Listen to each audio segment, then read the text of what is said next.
Hello again, everybody, and welcome to the, well, that escalated quickly, edition of the Jim Cornette Experience. I am Jim Cornette, broadcasting from the safety of Castle Cornette, and today on the program, we're going to answer the age-old question, if a wrestler takes a bump in an empty arena, does anybody give a shit?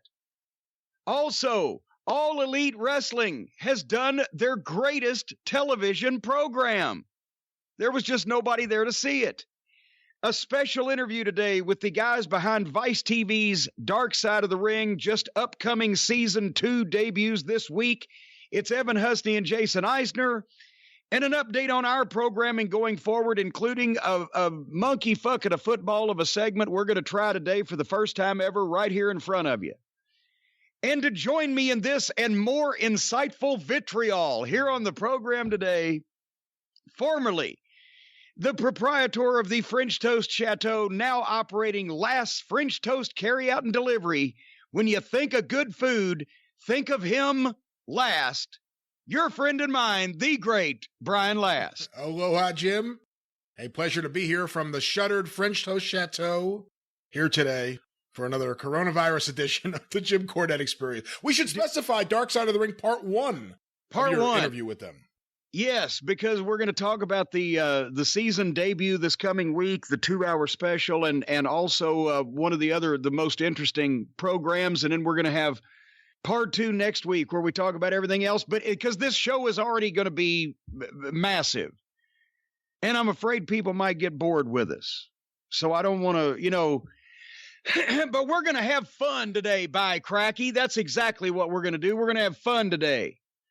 To quote my old friend Troy Graham, the Dream Machine, I am that man that could walk a barbed wire fence 32,000 miles barefooted, eat steel wool like cake, sop lightning with bread, pick up Plymouth Rock, and catch 9 pounds of buckshot. Anyway, and the people buying all the fucking toilet paper, I went out, in interest of full disclosure, the only place I have been in public for the last 2 weeks, except for the post office. And boy, there ain't a lot of people in there. It's me and Bree alone again, naturally. The only place I've been, I did go to Kroger. It's been almost a week ago, but I want to make sure we had enough, because I've got the OCD and we shop at Costco. So I've always got enough for a small army of everything, right? Because it's what I do, or elsewise I feel like I'm not organized. But in this case, this is fucking ridiculous. The flu does not make you shit, but everybody bought more toilet paper than they could use in 6 months. Here's the thing. You didn't have 6 months of fucking chicken. So if you don't have any food, I don't know why you need the toilet paper. But also, I understand now why people start hoarding some stuff, because you go in and people have bought all the meat, and you saw this up there in your neck of the woods, all the meat, all the bread, all the pie, except for the low-carb pasta I've been eating to try to fool myself into thinking I'm doing something. There's plenty of that left because it's low-carb pasta. But all the tater tots were gone out of the frozen fucking tater section. But it's people are panicking instead. There's still Amazon. Get enough food and shit for you and your family for a few weeks and leave something for the poor old senior citizens that can't just go in on the sperm of the moment and buy $400 worth of fucking meat and not go to the store again for a month. People are so fucking greedy. How are they stocking your stores up there, Last? I haven't been there in a few days because I stocked up over several days, but I had gone, and forgive me if I got the timeline wrong, I had gone to one of the supermarkets, I think on Wednesday morning, and I was able to get everything I needed, and then I went again Thursday afternoon, and everything was gone. And then I went to one of the other supermarkets. Well, wait a minute. If you got everything you needed on Wednesday morning, why did you go Thursday afternoon? Because then I said, you know what? Let me go and get some more. Oh, let me get more. Let me get some stuff I got put in the second freezer. Let me be one of those people I was just talking about, where now that you have everything you need, now you want more. Well, no. Let me get more so that if we really have to stay in the house and not go out in public, except to a supermarket, which I'd like to avoid if possible, for weeks, if not months at a time, let me make sure that we're stocked up as best as possible so that we can stay in the house. I've got 4 other people and a Swami that I got to take care of. I had to go to the pet food place and buy multiple bags of pet food, expecting that I'm not going to be driving over here to Bedminster for several months. Harley's got so much food. My God, if she ate it all in the next month, she'd weigh 100 pounds.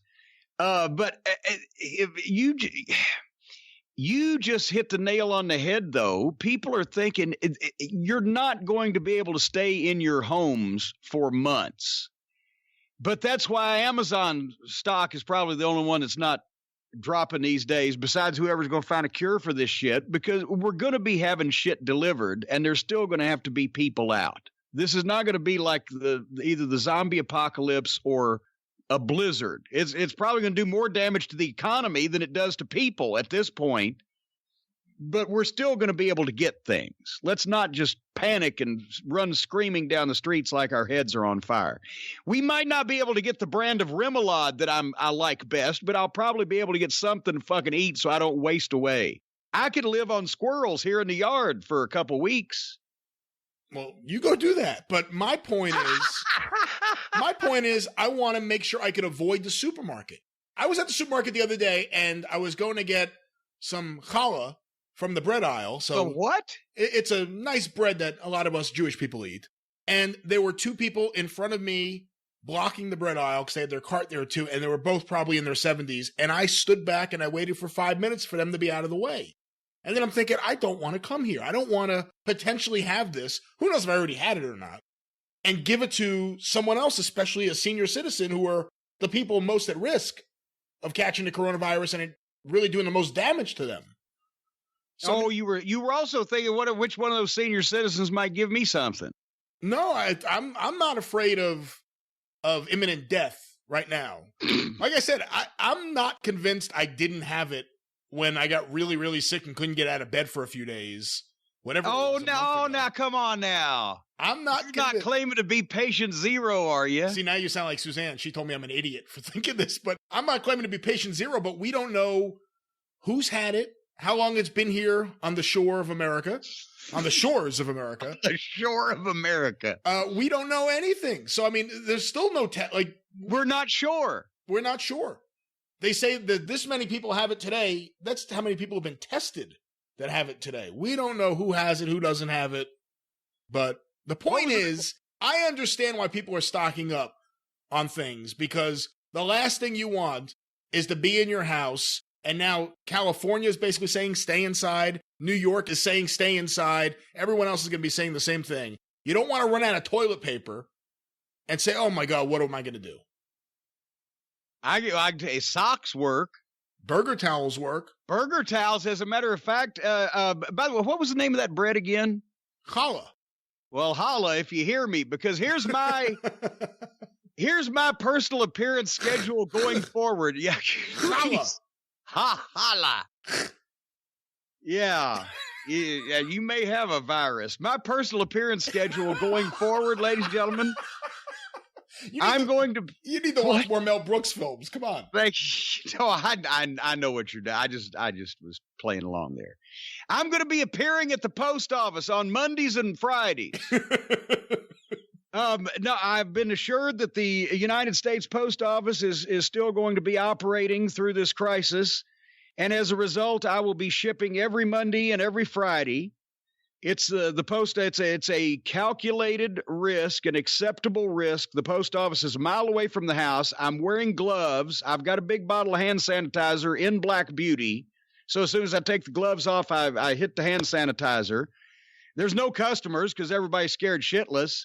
And I've got a young, healthy clerk that I interact with. So and she's wiping everything down. The desk and the apparatuses and everything there at her cubicle. So Cornette's Collectibles is still in business, folks. And as a matter of fact, I thank you for the uptick, as they say, in mail orders over the last week as we try to figure out some way to keep ourselves entertained. I will remind you that Wrestling Gold, the 5-disc, 10-hour library case classic 70s and 80s wrestling compilation, Only $9 autographed.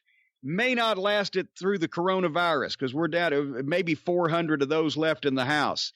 The Houston Wrestling Classic Wrestling DVD, 4 hours. That's fully stocked. We're ready to go with that, including Wild Bull Curry versus Johnny Valentine. We have just restocked the Lost Mid-Atlantic Film DVD sets. If you really want to have some time or have something to kill your time at home, 18 discs, 36 hours of the Lost Carolinas classics from the 70s with everybody from Ric Flair to Andre the Giant, of course.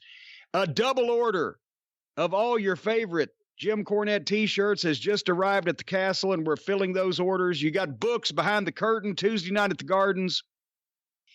Fill your time while you're cooped up in the house with classic wrestling courtesy of JimCornette.com.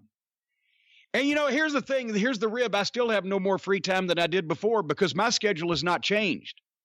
My schedule is completely unchanged by social distancing because I record and fill orders and go to the post office all day, every day. So nothing really for me has changed. Yeah, my schedule in terms of work has only increased. And now I have all these added people in the house for the foreseeable added future. People in the well, usually family. I have time without people here when I'm working. Time enough at last. Now you have the children and the dogs and the wife and the I bypassed the children step because I've heard they're quite expensive.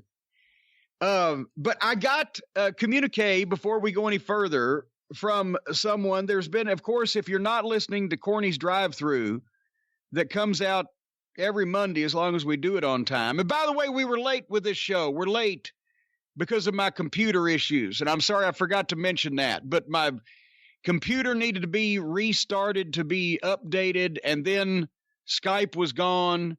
And then we got Skype back and everything else wouldn't work. And by last night, by more that you don't even know, I won't bore you with it on the air. But after Stacy, I thought we were going to have to get a hazmat suit and have some Geek Squad guy come in, but Stacy got it. It took a while, but now everything is working again as it used to on my computer. We're just recording a day late. Anyway, where I was going with that was, if you haven't been listening to the Drive-Thru that comes out every Monday, you need to, because one of the revolving cast of characters and question askers on that program is Charlie from Starkville, Mississippi, who many have proposed the idea that he and you are in some kind of fucking illicit bunco scheme where he gets all the questions asked. He gets all his questions asked and everybody else gets left out. If this coronavirus hadn't hit, we were going to do for, Cornette stock, Charlie from Starkville, Mississippi versus John Fell in Baltimore in a cage. But it won't be happening. Well, maybe we can postpone that, or maybe we can do it in an empty arena. But anyway, but Charlie from Starkville has now been writing me because one of the things that happened recently on a drive-thru is I read another letter from a listener who indicted Charlie's favorite pizza place in Starkville, Mississippi, and instead said that, the other place was better. It was Dave of the Dark Horse Tavern, right? Do we know where Starkville is? Is it closer to the Mid-South end or the Memphis end? Nobody knows where Starkville is. So anyway, and also Jake from Starkville, who maligned Dave at the Dark Horse and Charlie's choice of pizza. Jake said that he was a detective and was looking around town for Charlie to try to see what you and he had cooked up and why Charlie was dominating the drive-thru. Anyway, Charlie has written me now. I've gotten involved in this. Your guy. Somehow now I'm in this. But since I read the letter from Jake, I'm going to give Charlie equal time. And Charlie says, "Hi, Jim. I'm not so sure how much of a detective this Jake from Starkville is. I'm over 6 feet tall and was walking around Walmart just the other day with my Outlaw Mud Show shirt on. I will be wearing my Stephen P. New shirt this week." I guess he wears the same shirt every week. "So let's see how on the ball this Jake character is. I think I might even go to Stromboli's and have lunch the day I wear it. Okay. And for the record, Dave, who owns the Dark Horse, is not an asshole. And also, this is it's a two-pronged email because we reviewed the AEW pay-per-view, and that actually was on the drive-thru also, was it not? I believe so, because of the timing of it. That's right. No, it was the AEW television show where they had trapped. Which did they trap Nick Jackson under the gimmick door? Was it the pay-per-view? That was last week's TV show, which was last week's TV show. Okay. Yeah. Well, Charlie also goes on to say, because we were talking about the fact that it's bullshit that you can't get stuck under one of those doors like that. You know, and I was saying this because I've been many arenas. I've had a feeling that you didn't fully believe me. But I know might be some naysayers out there. Again, my point wasn't that he couldn't lift it up. My point was that they kicked his ass to the point where he didn't have the strength to do anything but lay there and bleed. But also when the 4 other able-bodied individuals came and were struggling to get it up, you didn't find that curious. Well, that you may have a point with that, yeah. Yeah. Or the fact that if you were even unconscious, that you would have a hard time not having the thing roll up on its own. Anyway, Charlie says, I work on storage units with roll-up doors, and Jim is correct about the door segment with Nick Jackson. An elderly person or even Riho could lift a door like that. They work on a spring system, and I thought the same thing Jim did when I saw it. If you look at the bottom, Nick's left arm that is behind the door, you can see his arm drop because he is actually holding the door down himself until the paramedics come. It's funny to me that Matt Jackson wouldn't sell for wrestlers the whole night, but would sell trying to lift a roll-up door a 90-year-old woman could open with one arm. Matt Jackson, a.k.a. Road Warrior Buck. Oh, that's so good. I'm stealing that. Well, I can't steal it because you just said it in public. Anyway, all right, speaking of in public, we said we're going to get the people through this crisis with programming. We've got a new feature today that we're going to talk about that's going to top the program along with our TV reviews and our interview with Evan Husney and Jason Eisner of Dark Side of the Ring. But also we are reminding everybody, YouTube. People have been flocking to YouTube over the past week to have something to do.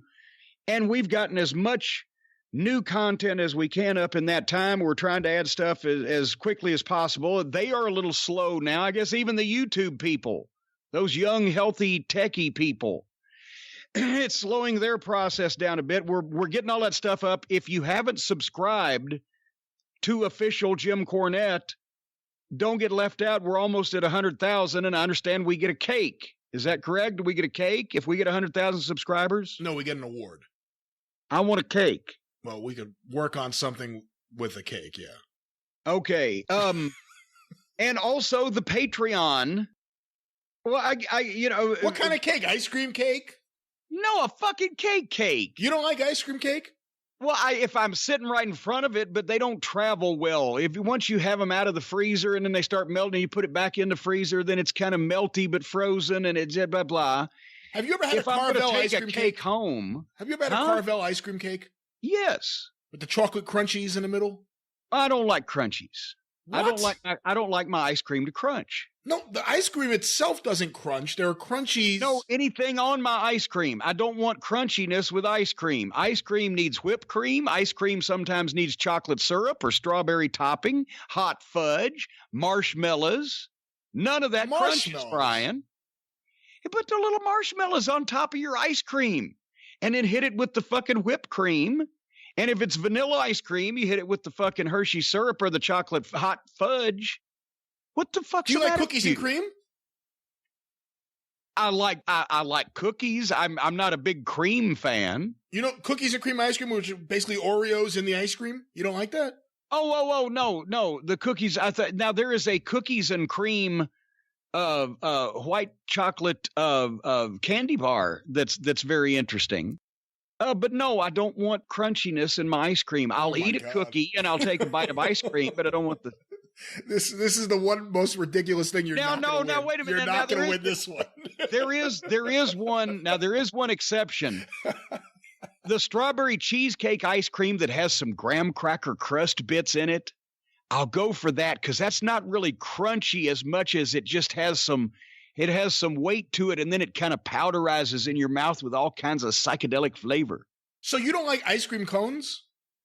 Oh, from the time I was handed my first ice cream cone when I was a kid, I'll eat the ice cream all the way down flat, and then I'll take my tongue and I'll turn it around and eat the ice cream out of it, but I never eat the fucking cone. Oh my God, this is the most ridiculous thing I've ever heard. You got your fucking hand around the cone. It's fucking, the cone so is what is the plate, or it's the cup. It's what's holding the goddamn, the substance that you're eating. You don't want to eat what you've had your fucking, especially when you're a kid running around in the goddamn woods and out in the park when you're a fucking child, sweaty and greasy and in the summertime. And were you thinking about this as a kid? Dog shit on your hands? Were you thinking about this as dog shit? Of course. If you got dog shit on your hands, you've been playing in the yard and suddenly you got your hand around the ice cream cone? No, I never ate the ice cream cone. That seems unclean. Hold on. When you were coming out of the woods, when you were a kid, let's say your mom said, "Hey, let's go get some ice cream, Jimmy."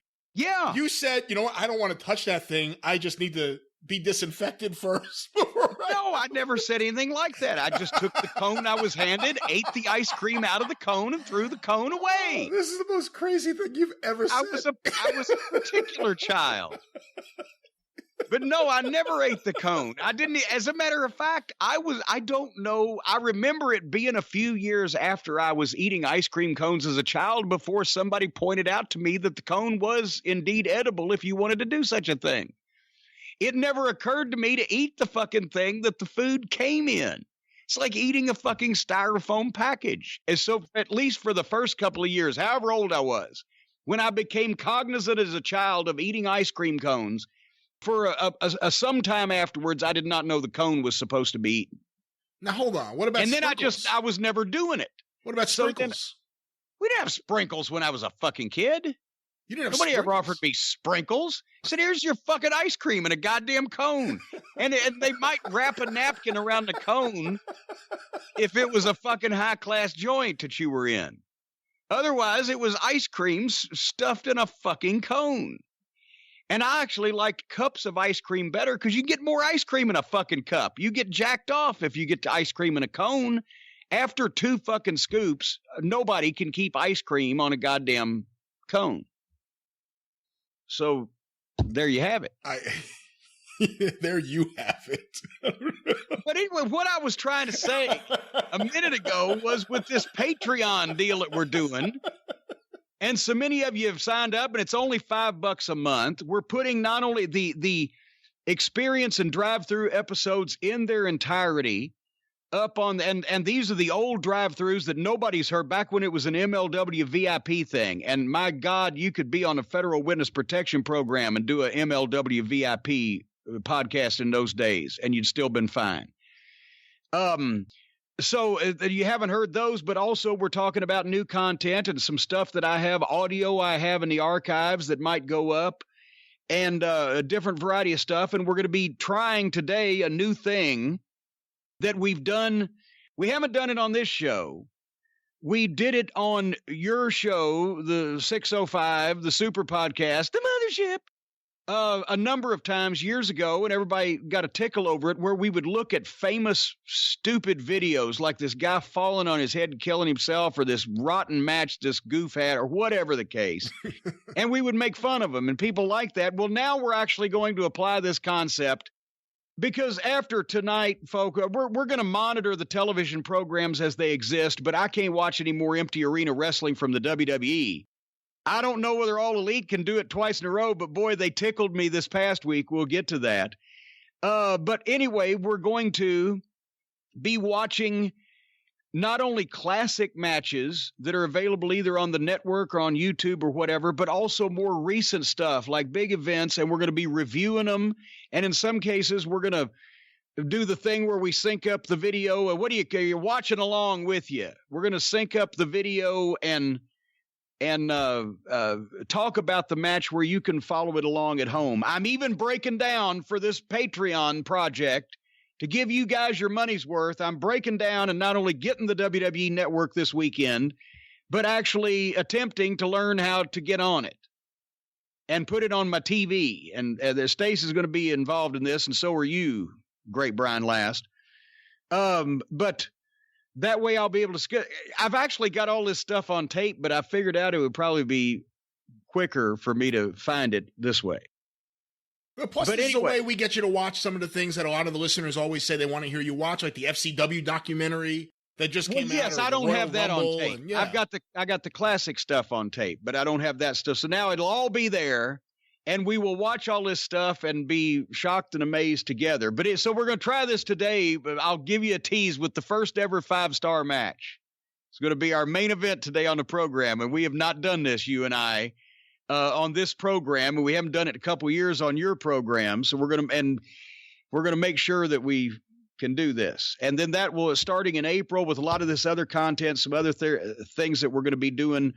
And they can just go to Patreon and type me in, right? Patreon.com/Cornette. Why have I always got to be slashed? Well, that's just like what the fans in Mid-South wanted to do. /Cornette. But also, hey, I just want to mention this week, the batch of shows going up this week from the archive, Lance Storm and Don Callis will be a couple of the episodes that go up. Interviews with them. Yeah, and not at the same time. They were different shows. They didn't tag team up on me or anything. But yes, Lance Storm and Impact Wrestling executive Don Callis, who I've always liked Don, and people are going to be like, what the fuck were they talking about? I've always liked Don. He's on the ball, and he came back at that point. That was when he had just come back and got involved with New Japan and TNA or whatever it was at Impact at that point. And I said, what the fuck? You were out of the business 20 years. Suddenly you come back, you're running fucking promotions in 2 countries. He's a great guy. Don't judge him by some of the things they've done. I think he knows better. Anyway, speaking of knowing better, so that's Patreon and YouTube. Have we got anything else we can do for the folks without leaving our homes? That's the only thing they could do right now is things without leaving their homes. Well, no, I'm saying is that all we could do for I think we're doing everything we can do for the folks to keep them entertained. And you don't have to look at us in an empty building because we don't do video. I'd have to bathe to do video. I've never understood that where these people that do podcasts do the video where it's, if you're going to do television, do television. If you're just going to have a camera focused on your giant fucking water buffalo fucking head, fucking shoulders and a giant fucking jug head, a bison head, as we used to call Bobby. Bobby Eaton's head was somewhat larger than some people's. And we went to the Amarillo to Big Texan Steak Ranch to eat while we were in Amarillo one day. And there was a big bison head mounted on the wall. I said, Bobby, turn sideways. I reprinted this in the Midnight Express scrapbook. Turn sideways. Let me get the picture of you and your ancestor because you got a big bison head. Stan would yell at him across the ring, bison head, make the tag. Anyway, where was I going with that about the bison head? We're not doing those videos. We're not doing that video. If we do TV, we're going to do TV. You're going to have something to look at besides our big jug heads in a stationary position. I've never understood why that adds anything to the fucking. If you're going to do radio, do radio. If you're going to do television, do television. Don't shoot video of somebody doing radio. That don't work. Speaking of doing television or radio, this show probably would have got over better on radio at this point. WrestleMania has finally been not canceled or postponed or whatever, but is now going to emanate from the Performance Center as we speak. Now, this changes day by day, right? But I've got it as we're sitting here, right now. They're going to do it over 2 nights from the Performance Center with no people or no fans in the building. Well, again, it changes a lot because I've also heard that they may tape it in advance, and I've also heard that it may be from more than one location. I don't know what other location it would be from, but we don't exactly know what this WrestleMania would be. You said it. You predicted that. People say I'm stubborn. How about Vince? Well, that's what I was going to say. What did you say I predicted? Well, you predicted that Vince was not going to give up on WrestleMania. There could be a zombie apocalypse, and he was going to have WrestleMania, and that's exactly what's happened. What do you think of the actual decision? Beyond what Vince decided to do, what do you think about the decision to do, potentially, 2 nights, empty arena, WrestleMania, blowing off a lot of these big programs? Drew McIntyre, a lot of people thought this was going to be his big moment to beat Brock Lesnar. Now it'll be in front of no fans if it happens. What do you think about the idea and the decision to do WrestleMania this way? Just for the network. And any pay-per-view, anybody that's still stupid enough to pay $50 on pay-per-view when it's on the network, right? That's all the people that would see it. And we go through all that. SmackDown showed they can't do it. The only ones that got it right were All Elite because they had fun with the situation and put on a wrestling show rather than having a show that made fun of wrestling because of the situation. I mean, that was the difference in what I saw of SmackDown and All Elite Wrestling. SmackDown in the empty arena was a show. This should be in the review, but we'll talk about it now. There were tech people that had to be there just to broadcast something, and they hid them, and they wouldn't let anybody make any noise. Right? Did you see that? A couple of camera shots on SmackDown. You saw people ducking out underneath the barrier around the ring, tech people, just so they wouldn't be seen. And it was so quiet. It was a fucking tomb. And that showed that I guess they only did it briefly on Raw and may not do it again. I don't know. But SmackDown, and we'll talk more about it in the review, but that's what I thought. SmackDown was because of the situation, a show that just kind of made fun of wrestling. And All Elite was a show that took the situation and had some fun by doing what wrestling would do in that situation. And I can't imagine Brock Lesnar getting beaten in an empty arena in front of no people. I can't imagine a lot of WrestleMania is the entrances and the fireworks, and that's why it's 7 hours long. It takes them 10 minutes to get to the fucking ring. To me, it would have been so understandable for them to make an announcement, ladies and gentlemen, this year, so that you have plenty of time. SummerSlam is now WrestleMania. And we're going to honor your tickets, and we're going to have some plan to fix it for the people that were going to come in from other countries. You know, airlines, Stacy just got a plane ticket refunded. Airlines are working with people. For the people who are going to come in from other countries, we're going to give you a special package. If you can prove you had a ticket, whatever, help the international folks, make tickets good. Do SummerSlam the next day after WrestleMania if you have to have a fucking SummerSlam by that point. But the point is, get people in a stadium for a show of that magnitude. Make the WWE baby faces, because they're going to work with these fans in every way possible to make sure they get their WrestleMania experience. You don't have to wait a year till the next WrestleMania and start from scratch. You've already got WrestleMania tickets. We're going to give you one this year, and we're going to help you get there, or help you out once you do get there. And we're going to do this on the network and that on the network. And we're going to have, for the next 6 months, we're going to have WrestleMania fucking specials like crazy, where you can see how great this is from the past 35 fucking years, and just make it a WrestleMania promotional season. But do so, because all those people are disappointed. It won't make any stars if anybody wins matches in empty buildings under those situations. Now, if they're talking about multiple locations, that still doesn't mean they can let fans in. That just means they can get around the limit of however many people are. In other words, if they're only doing 2 matches from this location, they've got less people there, right? But they still can't have any fans in, and they'd look stupid if they did. Everybody else has had to go on pause. Why couldn't they just pause that and make the fans happy and give the guys their WrestleMania moments in front of people? Even if they have to rebook the card a little bit, you can milk Brock Lesnar and Drew Galloway or Drew McIntyre. Galloway? Did he used to be Galloway? He was Galloway on the All Indies, right. Yeah. I see. That's another goddamn thing with these fucking names.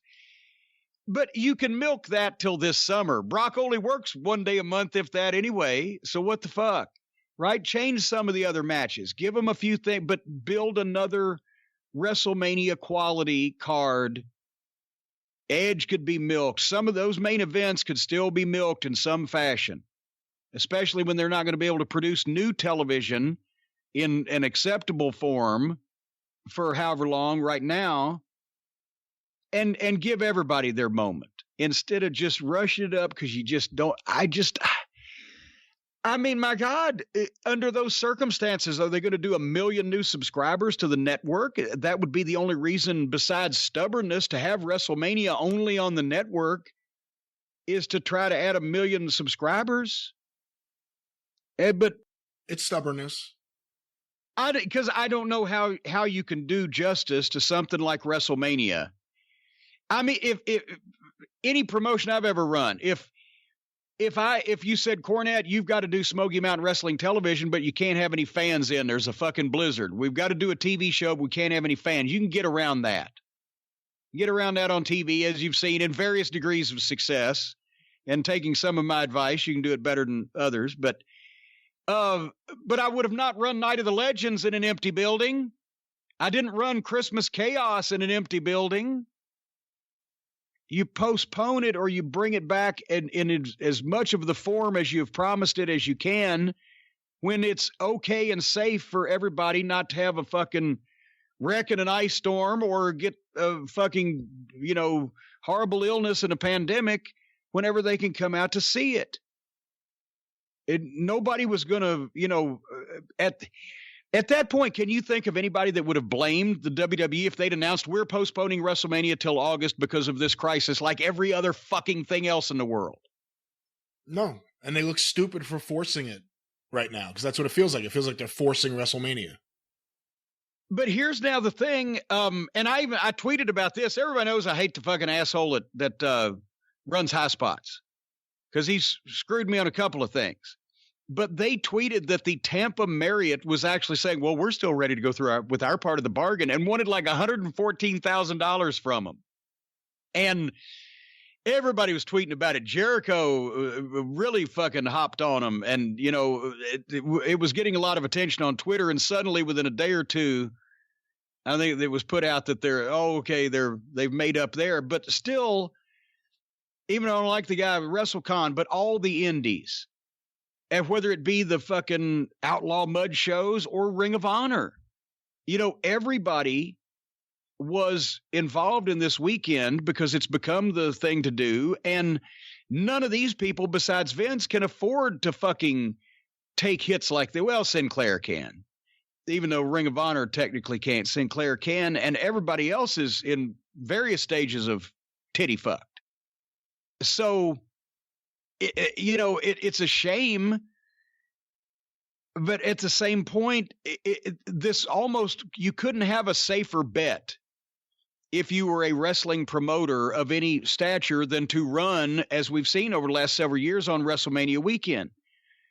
And now extending out into the week, because if there's 80 or 100,000 fans in the city that want to see and most of them from outside town that don't get to see any of this stuff live. That's why even the Outlaw Mud shows do their biggest crowd of the year, because just the sheer numbers and people involved. And, that's hard to replicate. And those people are really going to be, fucking drubbed over it. But it wasn't like they were. That's the thing. As a promoter, I would be miserable because I've taken a few flings to see what would happen before, and it didn't work out right. Never to the length of this. I think the most I ever lost on a fucking Smoky Mountain Wrestling event was like $60-something $100 in one night. The economics have totally changed now, but this was a safe bet. It's like you almost couldn't lose to book all these fucking shows and these buildings and everything and all these guys. Because if you knew one show of the year was going to draw, it would be this one. And this is the one that's got everybody, going broke over.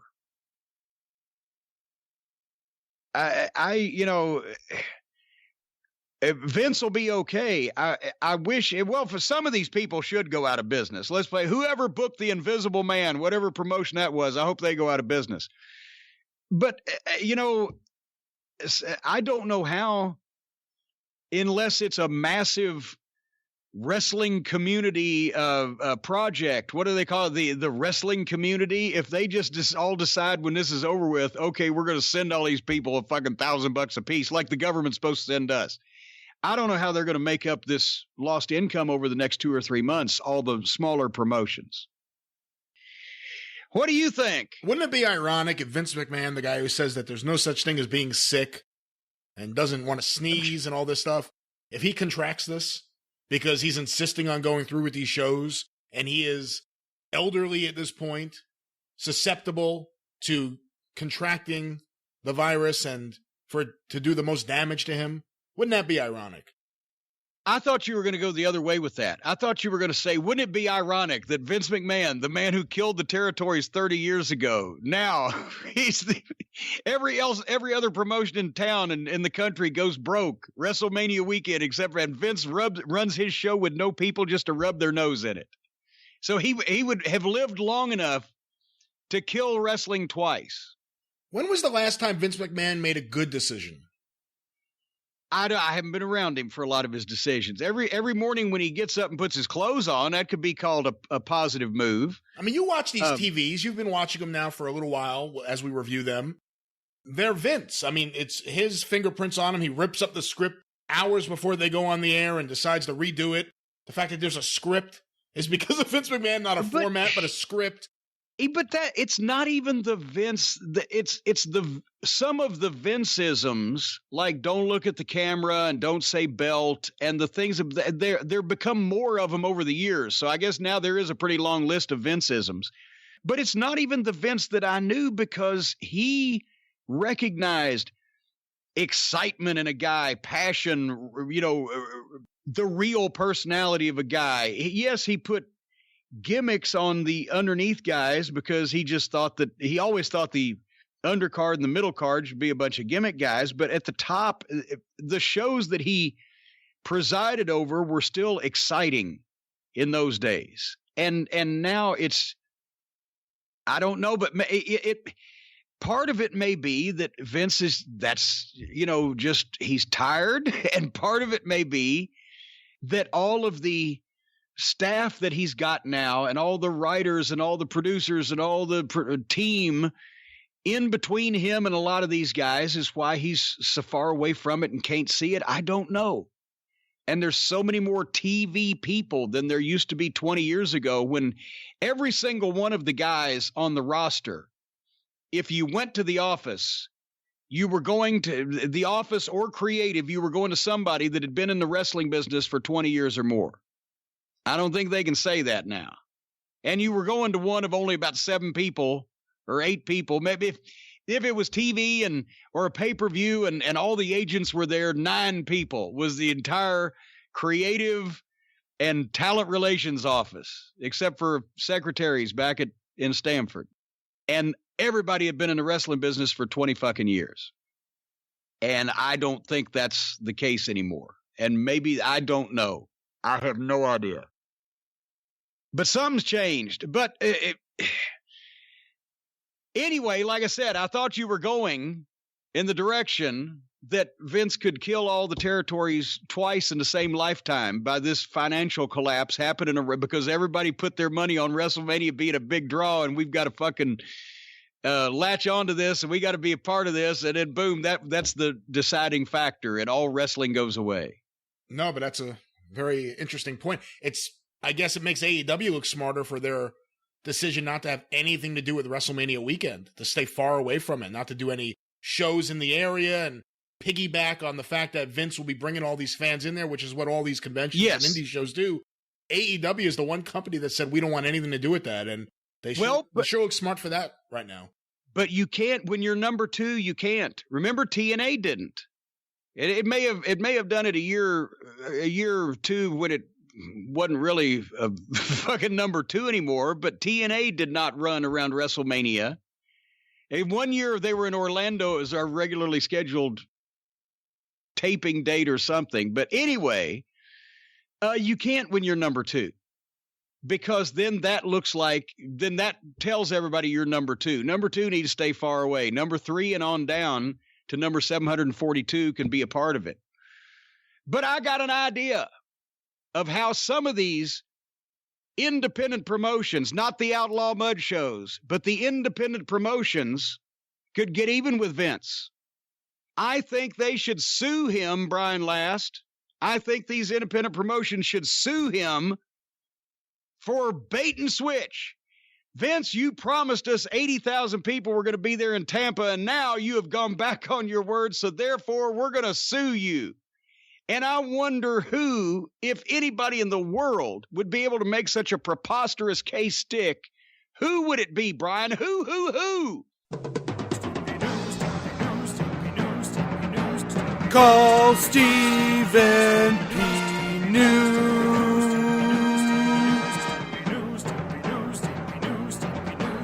If you need to sue.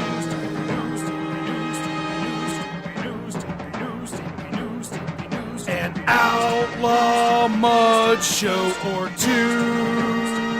He'll sue the rest. Yes, ladies and gentlemen, Stephen P. New of newlawoffice.com, 888-692-8084. If you need to sue a multi-billionaire sexagenarian, and I guess he's had plenty of sex too, who has put your independent promotion out of business because he has failed to provide 80,000 customers in your location, and of course, doesn't that happen to us all?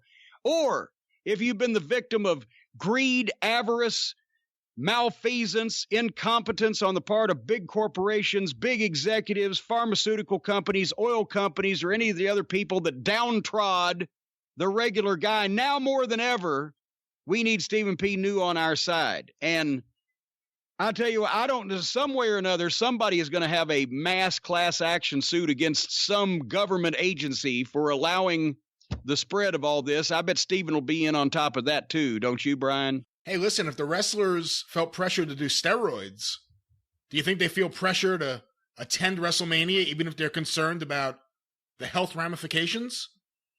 So if someone happens to contract the coronavirus at WrestleMania, maybe you'd be able to sue. If I was on WrestleMania, I'd feel pressured to go pick up that check, I'll tell you that. So I wonder how the payoffs are going to be handled. Maybe that's a case for Stephen P. New, regardless of which side of the fence you're on, or regardless of what your situation is. I can't imagine somebody's life that Stephen P. New could not make better. So just call him, 888-692-8084, or write to him via email, newlawoffice.com, if you or your family or friends have a need to have the shark-infested legal waters of the American jurisprudence system navigated sufficiently by a captain. He's the Christopher Columbus of legal beagles in those shark-infested waters, except he lands in the right country. Stephen P. New. Get even with Stephen. Boy, I tell you what. Here's another thing. Just while we're talking about this, that we can do while we're in the house, right? Because we're needing to do things while we're in the house, while we're alone. This doesn't involve anybody else. Nobody else is necessary. Shave your balls. That's something that so few people give the proper time and attention to.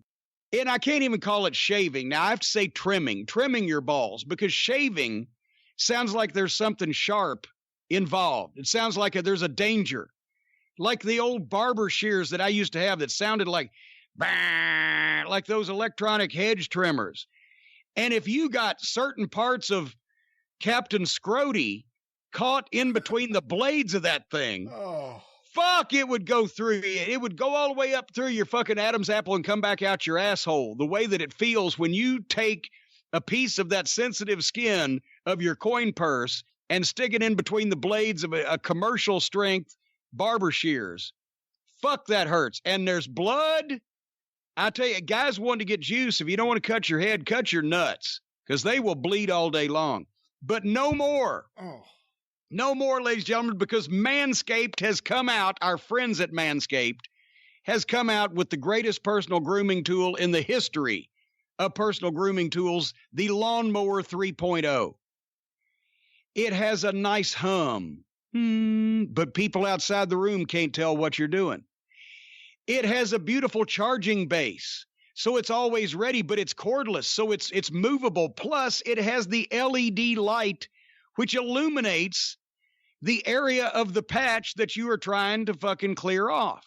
So you can do this in the dark, and even your better half will be none the wiser about what's going on. And it doesn't just work for your balls, asshole, and taint area. Of course, those are the areas that do need, especially as the weather's getting warmer, attention. It works on your ear hair, works on your eyebrows. You can use this thing on your face. It's also gentle enough for a woman's areas. I won't go any further than that, but if you just want to leave a landing strip, you can do that. Or if you want to do the arrow going down, you can do all these designs with this thing because it's got quiet stroke technology, a 7,000 RPM motor, and it's so gentle. It's like a chef's kiss right to your pubic region. So I encourage everybody, go to manscaped.com, and use the promo code Cornette. That's my name, Cornette, for God's sake. You ought to know by now. And you can get 20% off everything on the site and free shipping, including the Lawnmower 2.0, as well as the Crop Mop ball wipes, the pH balance stuff.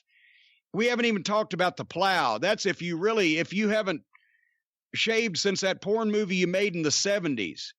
The plow is for you, but it's heavy duty for most people, but it'll do anything. But anyway, manscaped.com, promo code Cornette, 20% off, free shipping. Your coin purse will never look so good. Promo code Cornette. Promo code Cornette. Should we get to the interview so we can start talking about our wrestling reviews? Yeah, let's do it. Okay, ladies and gentlemen, we have mentioned on the program the past few weeks, Dark Side of the Ring Season 2 premieres on Vice TV this coming Tuesday night, March 24th at 9 p.m. Eastern with a special 2-hour season premiere on Chris Benoit. And the guys behind it are Evan Husney and Jason Eisner, the producer, director, writer. They do everything. We conducted this interview yesterday. We're going to bring you part 1 today, talking about the season premiere and also what I think is going to be the other standout episode of the season. And we will go to that, Brian, any old time that you're ready to do it without touching anything that's been coughed on. All right, I've been waiting for this. Here on the program, we have the two guys that they wear so many hats on the Dark Side of the Ring program. Producer, director, writer. They conceived of this thing. They brought it to fruition on the screen last season on Vice. It became a huge hit. And now we're back with season 2, double the number of episodes on incredible subjects this year. I will go no further but to introduce them, Evan Husney and Jason Eisner. Evan, you talk first so they know what your voice sounds like. Okay. Hi, I'm Evan. I'm the executive producer of the show. and Jason, say something. And I'm Jason, I guess, director and co-creator of the show. Okay, boy, you guys sound like you're actually being deposed in a court of law. But no, in all honesty, explain to the folks, what each one of you has done to bring this series to the screen, because it's your guys' baby. You've had a great crew, but you guys have been the force behind it.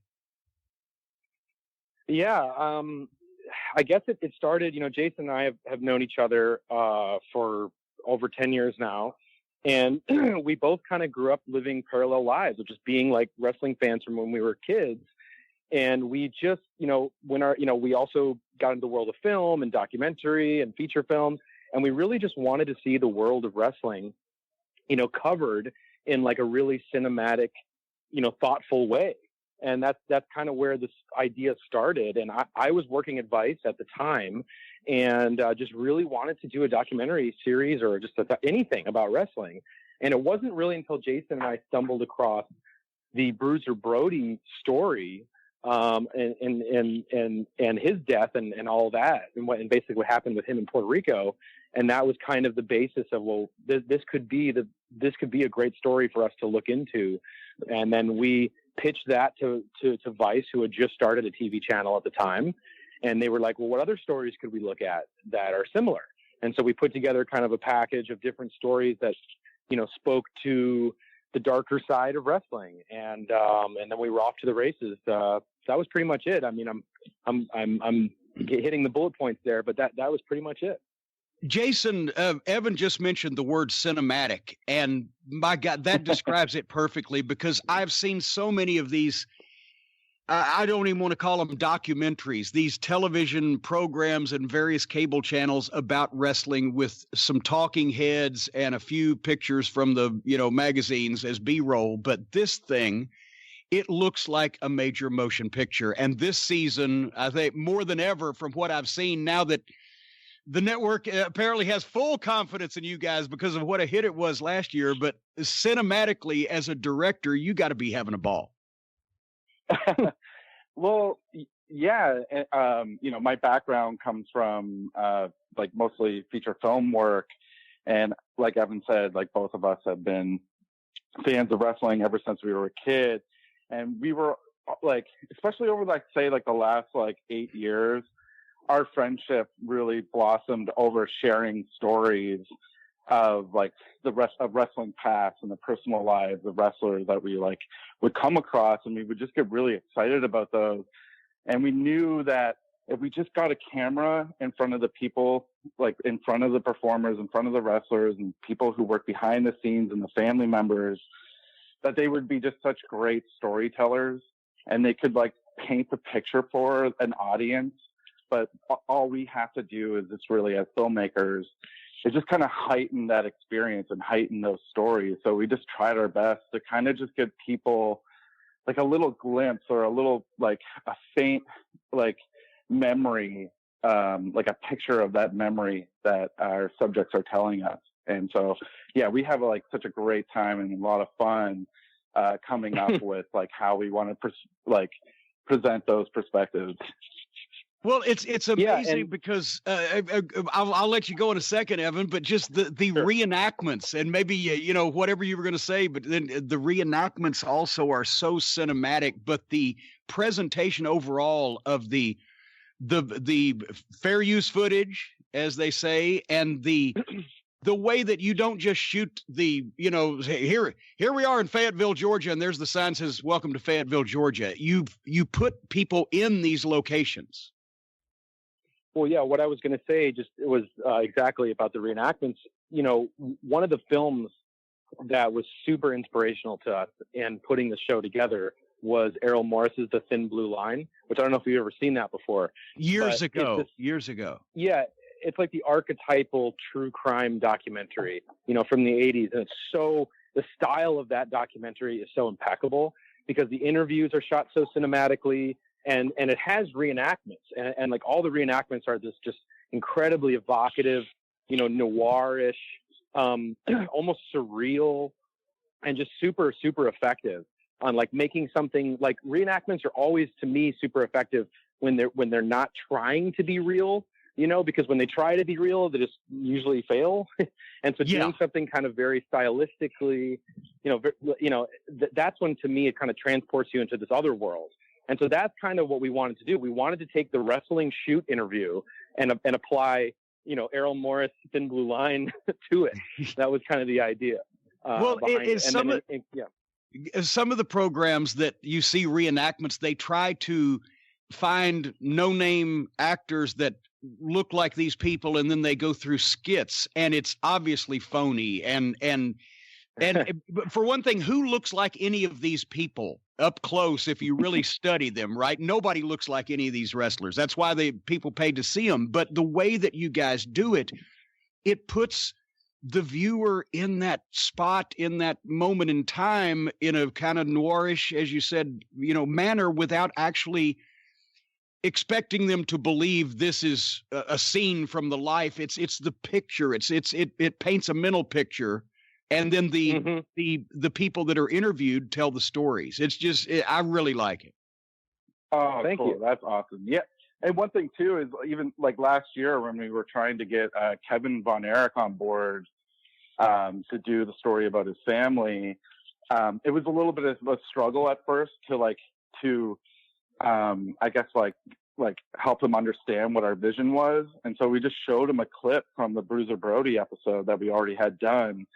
And he watched it and he was just like, "Oh, this is just like the Thin Blue Line." And he just completely got it. Yeah. And he totally understood what we were trying to do and how our reenactments were going to be a tasteful portrayal of their story. And so that the Thin Blue Line, we got to give a big shout out to, because got to put it super over. helpful along the way.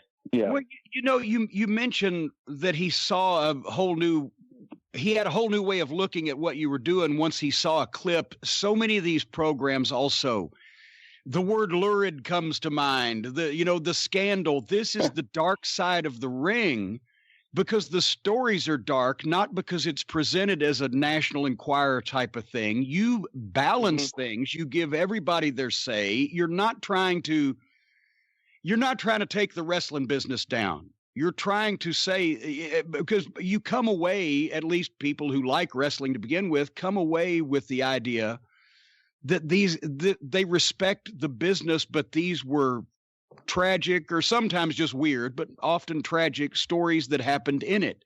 But you don't indict the wrestling business as a whole unnecessarily, like, especially the media coverage after, we'll get to in just a second, your debut episode next Tuesday, the 2-hour premiere. But so many of the news organizations just want to hear these steroid-addled wrestlers. They go crazy and how they're beasts and horrible. You make these people human, regardless of what they have done, New Jack, or regardless of, in some of the lighter episodes, Brawl for All should be interesting. You make these people human, and then you tell the story. And you say that the wrestling business has its warts, but you don't call for the, dismantling of it and the canceling of it. And it's a different viewpoint than most other programs have. Yeah, just the one thing I was going to say on that is, I think, for us, it's like this whole process of telling these stories and hearing the stories firsthand from family members and other wrestlers. It creates, like, you really get this understanding, even with the Brawl for All, for sure. Like, you understand the risks that a lot of these performers assume, for this entertainment. And it's sobering in a lot of ways, And I think the best compliment that we get from people on the show is, like, I was able to show my significant other or another family member or a friend or whoever, your show, and they have a totally new understanding and respect for wrestling, because they see what these guys go through, and they see that they are, just like you said, there's a human side to all of this. And that really is what the show really is. It is more so the human side of the ring than it is the, necessarily just the dark, absolutely, and tragic side of the ring. I'll tell you, the season opener, we might as well start and talk about it. I emailed you, Evan. I didn't know what to say. Jim Cornette had no words. It's the Chris Benoit story. And a lot of people are going to say this has been done to death. It's been told to death. Magazines, newspapers, television, whatever. Why do we need to see it or hear about it again? If you haven't seen this program, you haven't seen the story. You could have done 12 hours with, dates and places of this guy's first match and when they met so-and-so and this and that, or the court records or the testimonies or whatever. It has been a book. But for a 2-hour television program, a documentary, this is pretty much definitive. And not only that, but I told you guys, and I'll say it here in public in front of you. And I'm not just blowing you. I'm not even on this episode, so I don't have a dog in this fight. I'm on a number of them, but this one, I just wanted to sit back because the people that are integral to this story, the ones that are still here, are all here except one. We'll talk about that in a second. But I watched this thing, and it took me 3 hours because I had to get up and walk away 3 different times. I was crying. And not just sniffling, but crying. Wow. And not only, you mentioned showing it to family members, this is a story that anybody, wrestling or not, wrestling fan or not, if they sit back and they watch this thing all the way through, it's one of the most disturbing, heartbreaking, words fail me, stories in any line of work or entertainment. And it's so powerful because you see the pain that all these people that are still here underwent, and they relive these memories. And everybody in this comes off as a sympathetic figure because of that. even the people that are no longer with us. And I think Chris Jericho, who's, by the way, is the narrator for this season for all the episodes, but Jericho's heavily featured in this because he was heavily involved in the whole story from start to finish. He said, if you think that I'm going to be out here, you're upset because I'm going to be glorifying a murderer, well, then stop watching now. And that tells it, because I knew these people, all of them personally. I met Nancy before I met Chris.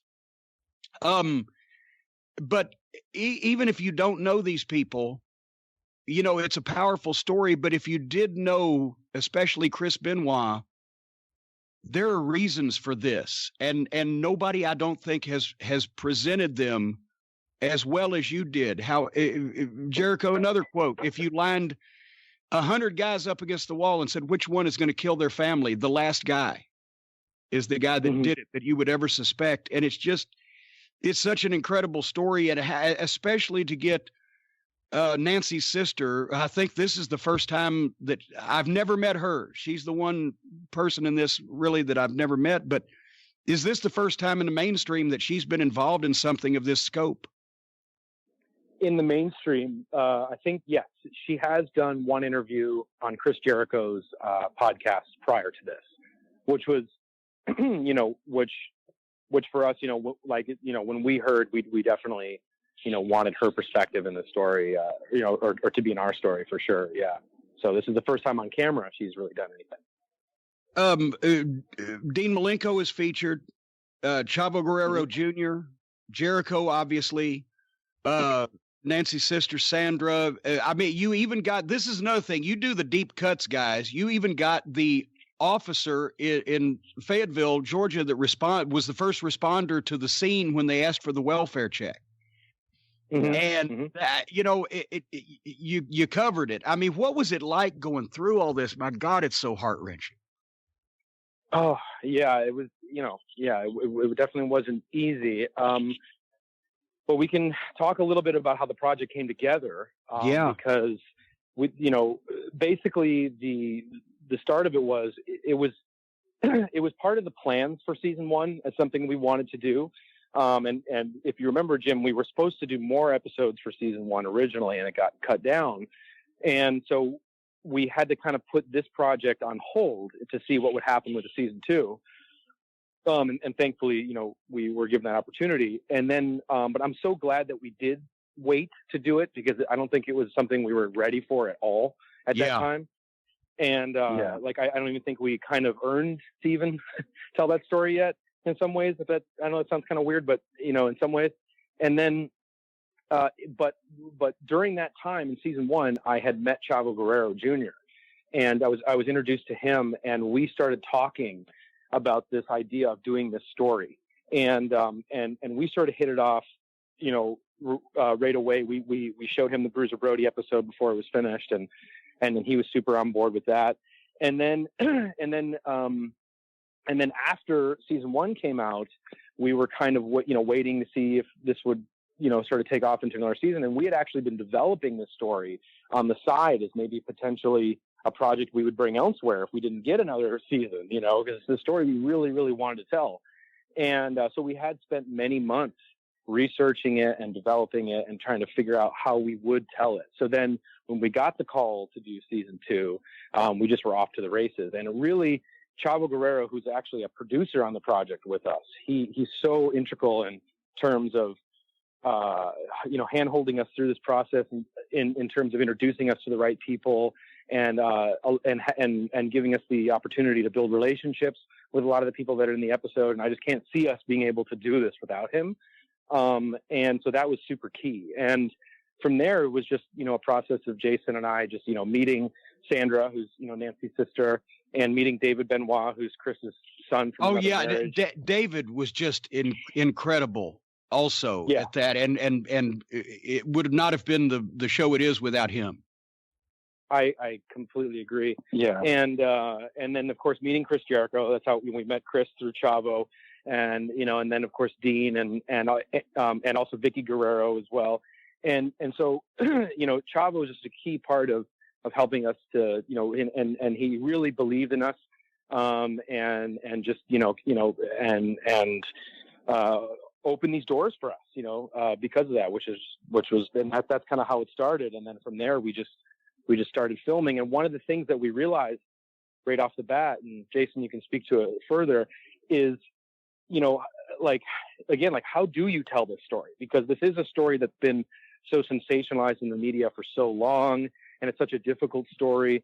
But at the same time, it's like, it feels like the story has never been processed. It's nothing that people have really had a platform to talk about in a constructive sort of way. And so I think for us, it was like, it became clear that the people we were talking to really wanted to talk about this story, and they wanted to get it off their chest, and they wanted to express themselves of what they've been dealing with for the past 13 years. And so for us, it just became a story more so about the people that are still here. And that's the way we really wanted to portray it, I guess. Well, and also you couldn't have done this in an hour. It had to be at least a 2-hour television program, minus commercials, et cetera, because you went so deep. And this is something that nobody else has really, they've talked about it, but they haven't done it. You went so deep into who Eddie Guerrero was and his life and career and death, as well as his relationship to Chris. And you were deep into the program before Eddie died. But it's such an important part as you go back and try to piece together what and why Eddie Guerrero was such an important part of it. And I think this is the first time I've seen that he finally, at least on a broadcast production, that he finally, got the story telling that he deserved as being, an important part in all of this. And yeah, I think the fans are going to also appreciate that, because they miss Eddie, that that he's recognized in this thing. And I gotta say that I'll bring this up now. There's one person that's still around that didn't appear on camera to discuss this, and that's Kevin Sullivan. And I've known Kevin longer than I knew anybody else in this story for 40 years. And I know what I think. What did he say to you when you tried to because obviously you tried to get him? Yeah, I mean, of course. I mean, we would have loved to have had Kevin to be a part of the piece because, aside from all of the tragedy, Jason and I are just, also for so many years have been so, fans of, his character and, Nancy as a fallen angel, like all that stuff is like the best, in terms of wrestling. But, he's also a vital part of this story as well. And, we tried, and I guess all I can really say about it is it became a very complicated kind of family issue between all of the families. And it was something that I realized was just much more complicated than what just me kind of stepping in the middle of it, and basically trying to sort that. And I wasn't able to. And that's why I wanted to say that the issue is left with, obviously, Kevin's talked about and he's seen on screen, and the story of the breakup is told. And then obviously you had to say, Kevin Sullivan was asked for comment and turned that opportunity down. So everybody comes off as sympathetic in some form or another, except for Kevin, I think, because of that. And it's not as simple as that, because I was around both these people, and I know that Kevin adored Nancy, and I know Nancy adored Kevin. And I think the way that it was left, I just wanted to make clear that their relationship was not something that she always longed to escape. Their relationship was fine until, as they often do, it went south. There was not a pattern of abuse or anything that she escaped over a 10-year relationship, but it was probably, and nobody ever knows unless they were there, but regrettable shit that happened during the breakup, not the cause of it. And I still know I've not talked to Kevin about it. I don't think I could. I don't think he can. I think one of the things that I don't think Kevin could actually sit down and talk about it to this day in public, maybe even in private, not because of wanting to protect his image, but just because of Nancy, not because of himself. And I don't want people to get, just like make Kevin the heel in the piece when there were other things going on. But, you got pretty much everybody else. And it's just, like I said, I've never had a television program, especially about wrestling, but very few, if any, that have affected me like that. Not only because I knew these people, but, it wasn't like we were daily friends. You got the daily friends. But it was just everybody's anguish over the whole thing and trying to find reasons, which you can never fully figure out what the reasons are, but you presented all of them. And I've said every time it comes up, Chris Benoit was the nicest, most professional, most polite, quietest, best behaved guy, even in the program. He was a loving father, etc. In therapeutic levels, people say, oh, he was on drugs. Therapeutic levels of everything except testosterone, therapeutic levels of Xanax, not that much alcohol, etc. But the testosterone was off the chart, and the hormone replacement therapy loophole in the wellness program was rampant at that point in time. But the brain damage is what poisoned that dangerous cocktail. And I've always said that he was not the same human being that he was when he did that as he had been his entire life. And I got goosebumps right now when his father showed that journal and said, this is the diary of my son going mad. Right. Yeah. And I also, one of the aspects I do also think, tends to get overlooked when this story has been told previously is, the mental health concerns, not just of a physical nature, but also of an emotional nature. And I think that was one of the things that, as a society, we're understanding more now than we did way more so in 2007. And that's why I think and being part of this business, Jim, there's so many people, your friends and colleagues who passed on because of, just the harshness of this business. Yeah. And it's like, I'm trying to, I can't relate to that. I don't know 50 people that have passed away, and having to process that, and I think I think grief is also, I'm not an expert in this field or anything, but I'm saying it's definitely part of the, not dealing with any of that. And of course, the loss of Eddie was a huge piece of this puzzle as well, because, I think that for him was something he couldn't accept. And that was an area we just, felt was important to shed light on. Yeah. And I think too, with also working with our subjects, it's just having them talk about this story in such a way. I feel, I wish that this could have happened, a long time ago as well too, for people. And I think just on the subject of mental health, it's good for people to talk to each other and just try to be understanding. And I think that's a big thing we tried to do with this is we just tried to lead with our hearts with people and just to let them open up to us in a way, hopefully, that they never really opened about it before. And I know, especially with David, it seemed like he had never really spoken about it, especially publicly in such a way.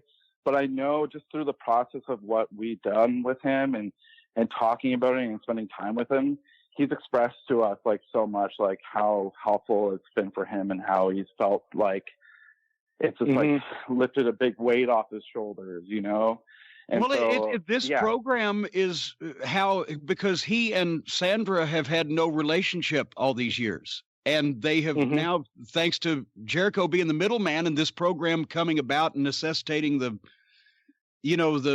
everybody getting together, they have a relationship again. Yeah. Yeah. That was another one of the many quotes when Sandra said, I feel I've got my nephew back.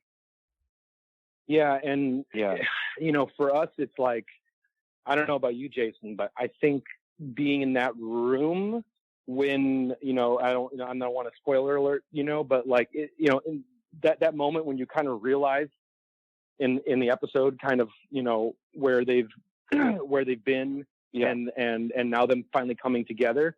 That was probably, I think, the heaviest moment we captured in the season, because it just was like, we felt like we're really kind of like, in the middle of all of this and part of it. And, we're in this with them too, and trying to, all process this together, and for them, obviously it's on another completely other universe, but, that was just such an interesting experience. Well, the debut episode that we're talking about airs Tuesday night, March 24th, whenever you're listening to this, at 9:00 Eastern on Vice TV. It's a 2-hour special season premiere. I urge everybody to DVR it, because if you have a heart, you're going to have to walk away from this thing. You can't watch it all the way through. I urge everybody to watch the whole thing, but I don't see how a human being can watch it all the way through without pausing it and walking away in a couple of occasions. It's fucking heavy, guys. It's hard, but I do want to encourage people too to hang in there to the ending, because we wouldn't have done this if there wasn't some sort of light at the end of it all. Yeah, you did. With no spoiler alert, you did manage to bring it up at the end and make people feel good about life again after dragging them through hell. And that was an art itself. And that's why I said, if you're going to submit anything for consideration, as they say, for an Emmy, guys, this is, that's another reason why you should have waited till season 2 for this, and you did, because you had some practice for that. Orson Welles couldn't have done this first time out. But you've got more. There's more stuff on this season, and you've got another episode where somebody's going to be heard from on a mainstream basis that has not. At least hadn't been heard from enough, and definitely not with coverage like this. The episode on Owen Hart is going to feature, for pretty much the first time on television, Martha's side of the story. Yeah. So, that was right after season 1 finished, we put it out on social media. Like, what do you guys want to see for season 2?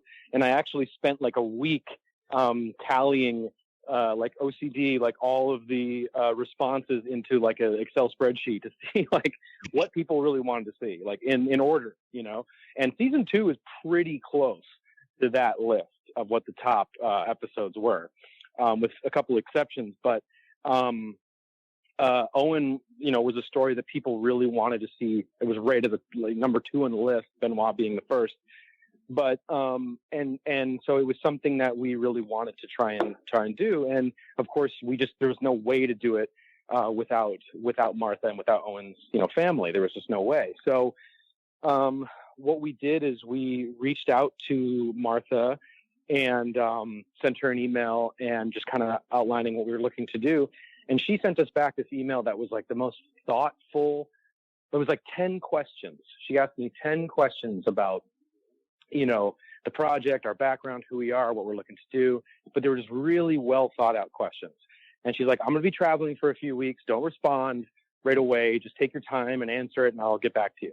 And so I spent like 2 weeks writing like an essay on all of this, wanting to make sure, I was hitting all the right points, and, we were, leading with our hearts, as Jason said, and everything.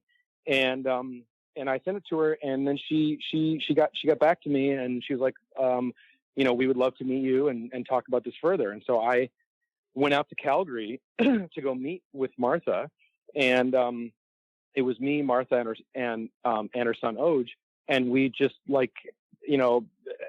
sat around and we ate pizza for like 4 hours, and we talked, and it was amazing. And they're just incredible people, and we just got along like right away. And it was amazing. And then we just got, plans into motion for this to be kind of our season, finale episode, which it will be. And then she trusted in us, and we just felt like this story really can't be told, without that perspective, because again, it's just one of these stories for so long, that you haven't really heard her side of the story. And I know last year was the 20th anniversary, and looking back at it, I had reread her book, and I had looked, and there were other people doing podcasts and different recaps of what had happened. And you really, when you hear it from her perspective, it's such a bigger story. And there's so much more there that I think a lot of people aren't really familiar with in terms of the details of the story. And that to us was just incredibly eye-opening. And so now, in working with her and, Oj, and Oj's sister Athena is also in the show. And so it really is kind of a family story more than anything. Yeah, well, that's another one of these stories that has allegedly been done and done to death, but it's never really been done until it includes everybody. And, but Martha, for a lot of wrestling fans, I see on the internet that they say, well, why won't his wife agree to let Owen be put in the Hall of Fame and blah, blah, blah, and he deserves this and he deserves that. I haven't even seen this episode. I've not seen it. Hint, hint. I haven't seen this episode, but I encourage everybody to watch it because it's not that simple, folks. It's not like this woman just doesn't want her husband to be recognized as a famous wrestler because she's in some snit. There's a whole lot more to it than that. And I've never blamed her, and I've always taken up for her for any decision publicly that I've heard that she'd made. Well, wouldn't you if you were in the same position? But a lot of the fans don't think of it that way. They think, well, we own these people because we were fans of theirs.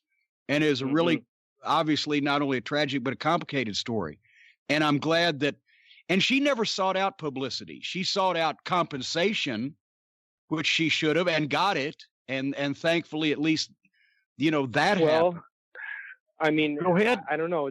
It's hard to even say if that's what she sought after. I don't want to speak for her, but I mean, I know from this, just from interviewing her, that it was much more than compensation. Well, exactly. I mean, the kids are taken care of, but at the same time, she wanted right and the story to come out and justice. But she was not the one that they went flocking to every time the TV news crews wanted to interview somebody about this story. And it wasn't she was trying to be on the front page of every tabloid. And so that's why I don't think a lot of people have heard the other side. Right. And, and also in spending time with her, I know it's outside of the wrestling realm, but you also look at the work that she's done in Owen's name across the world. Is also really admirable in terms of the schools that have been opened and the other philanthropy, type efforts that have been made in his name and causes that, she knows more than anyone else are causes that Owen supported is staggering. And that's just attention that doesn't get, put upon. And it really does come down to this Hall of Fame situation, which is, when you look at the entire story, that just, it's so insignificant to the human side of what we're talking about. So we talked about when you guys were down here, Owen at one point wanted to retire and become a fireman, stay home with his family and help people. And exactly, he could never have dreamed something like this would happen, but then he could never have dreamed that he would indirectly help so many people in so many families, in so many places, through nothing to do with wrestling or even being a fireman, but he still it's in Owen's memory.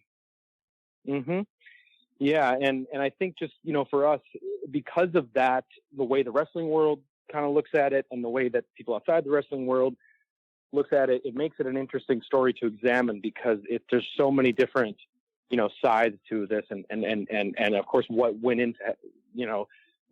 into those tragic events and everything like that. And so for us, it's just, it's a story again that I feel like needs to be revisited and kind of examined in a light that it hasn't been really.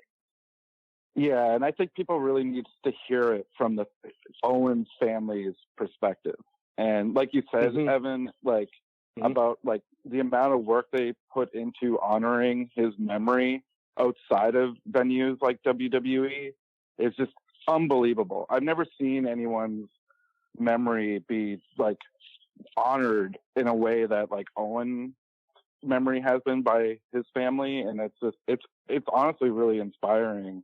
And she's allowing us to do it as well too. And so she's found other ways to honor him, just not through the company that she wants to hold accountable for his death. Yeah. And I think that's the direction the fans need to look in, because some things are more important than wrestling, as even I've said on occasion. But so that's going to be the season finale, right? 9 weeks down the road.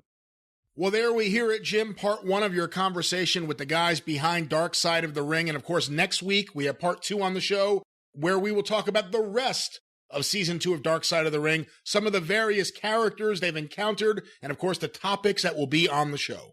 Well, and New Jack is one of them, and so much more. But we'll talk about that next week. And what are you doing this week with all your newfound free time that you have sitting around the last manor there? Sadly, I have less time than I had last week somehow. But we're doing more now than we did. You have 18 shows to begin with. Well, this week on the Arcadian Vanguard Podcast Network, all shows available wherever you find your favorite podcast. For more information, on Twitter at Superpodcasts, or on Facebook, facebook.com/Arcadian Vanguard.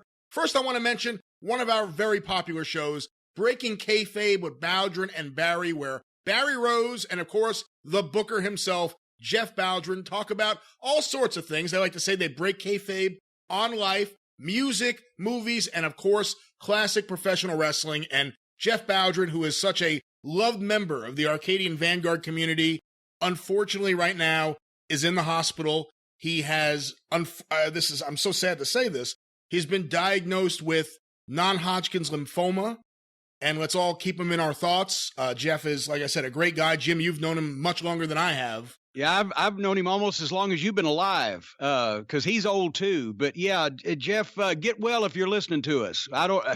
Why would you be listening to us when you're already miserable enough being in the hospital? But Jeff's a great guy. He did the Bowdrin the Booker column in the Observer back in the 80s when WCW was fucking things up so royally. It was like, I can do better, and he did. And he later on compiled that into a book, which somehow my picture ended up on that thing. I don't know. I was choking him at the time. But anyway, get well soon, Jeff. You know, I spoke to him the other day. He called me from the hospital, and we had a talk. I'm obviously very concerned about his health and just caught up on a couple things. And he did say at the end, he goes, you know, Brian, I've lost a lot of weight with this. Let Jimmy know he can't call me fleshy anymore. Yeah, the fleshy Jeff Bowdrin. But check out their show, Breaking Kayfabe with Bowdrin and Barry. It's a fantastic show. BowdrinPod.com. That's BOWDREN.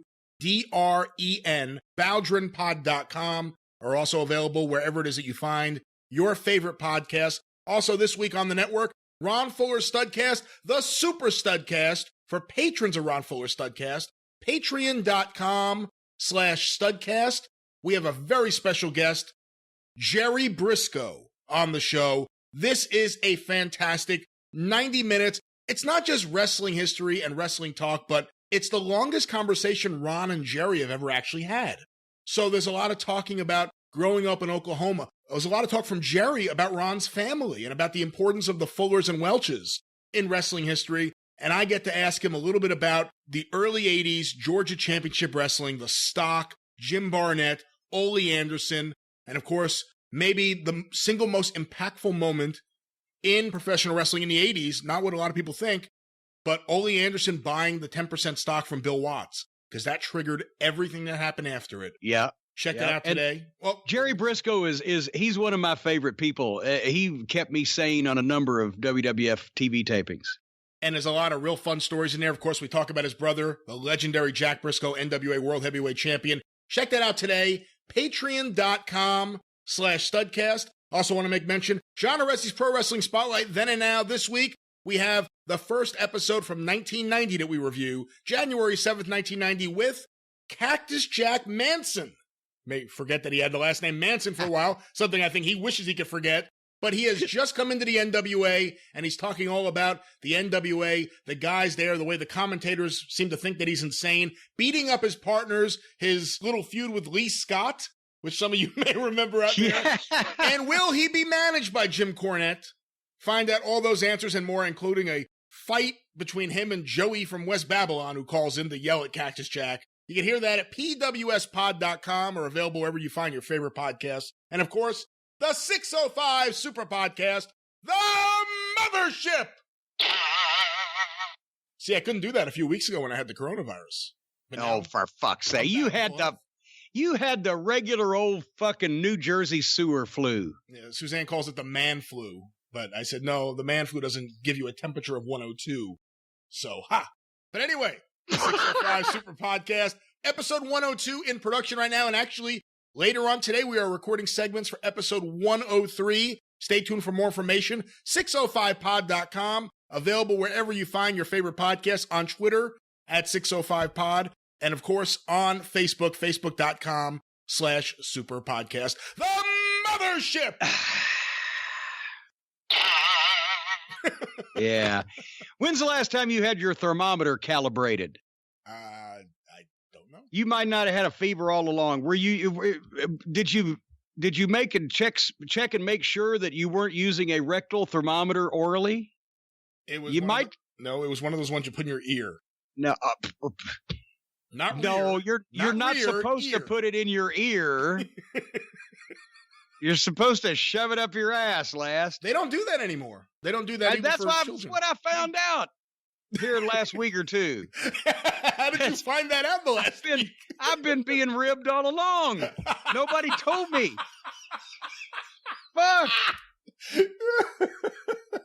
I just accidentally saw something on TV, and I said, well, I guess they do it a different way now. And boy, it's gotten harder as I've gotten less limber to take my temperature these days. But I was doing it every day for years, regardless of whether I was sick or not. Oh. Just to make sure. This is why you need Manscaped so bad. Anyway, so they put SmackDown in the empty performance center is what they did on Friday the 13th. And boy, was this unlucky for all of us that had to watch it. I am not going to blister individual people on this because this was doomed. And I've teased it a little bit earlier, but I'll say it again. They did a show where it was, instead of All Elite Wrestling, their Dynamite show, where they say, okay, we got to do a show, so we're going to figure out a way to do a wrestling show. The SmackDown was almost completely the opposite. All Elite had fun doing a wrestling show, and SmackDown was a show that almost made fun of wrestling. Did you feel the same way? It was just like they were just jacking off out there, including the girls' training match. But the whole thing, nobody was being serious except for, as we'll talk about in a second, Daniel Bryan and Cesaro. But everybody else, it was just, eh. Yeah, I felt the same way, yeah. We said last week on the show, or was it on the drive-through? I can't keep track anymore. We're, doing so much. But you can't have wrestling in front of no people at all. In front of a completely empty, and they glorified the fact that it was an empty building. They lit up every empty seat, and they shot normally so you could see all the empty seats. And there was Triple H and fucking Michael Cole doing the announcing, but Triple H was I don't know, he was zinging the baby faces. He was just trying to be funny and entertaining. At one point, did he not color Michael Cole's beard with a Sharpie? His soul patch. Whatever the fuck. And can I jump in here real quick? I wish you would. It was a show like this that perfectly exemplified why I hate Michael Cole. He is awful. And I understand that there are so many awful commentators now that you look at someone like him and you go, oh, he's all right. He is awful. He is so insincere in everything he does. And if you want to really lose your mind, just focus on his hands. His hands are constantly in motion. And now other commentators in WWE, because they're trained by him, do the same thing. Constantly, his hands are moving so that they're showing you what he wants you to point. He's just nonstop. I hate Michael Cole. I just fucking hate Michael Cole. He sucks.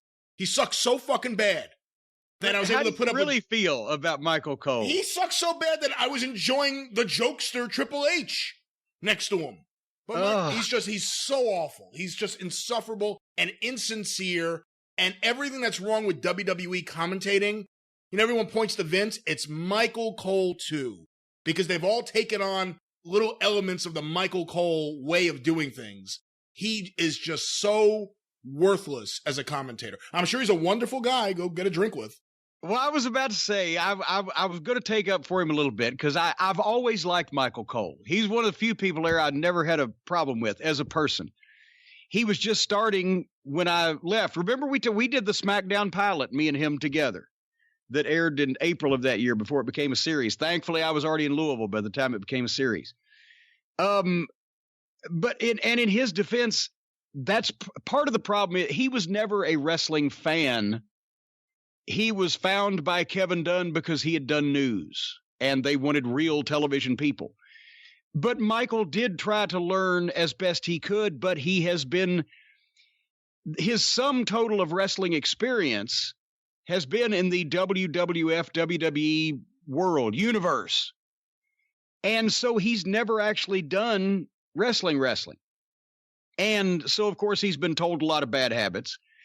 But I've enjoyed him calling stuff when I've heard him have the chance to call stuff, like, an NXT match or whatever. A couple of times he's branched out away from the, really the spotlight. And he does better in that environment, but he's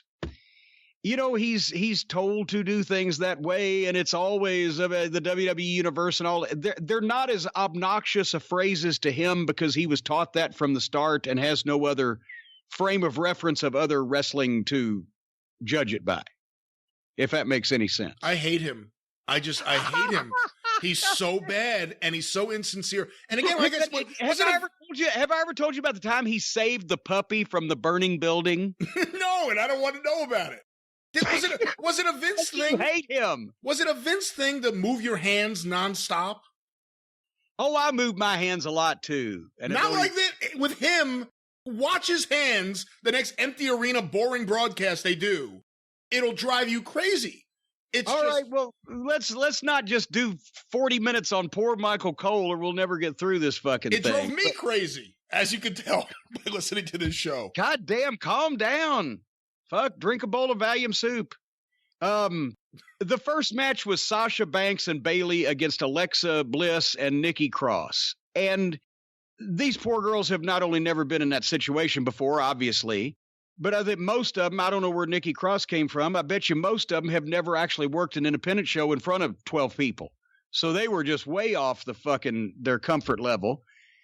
But they had a training match, including apparently, because it was on the satellite, stopping during the break. You don't even stop training matches.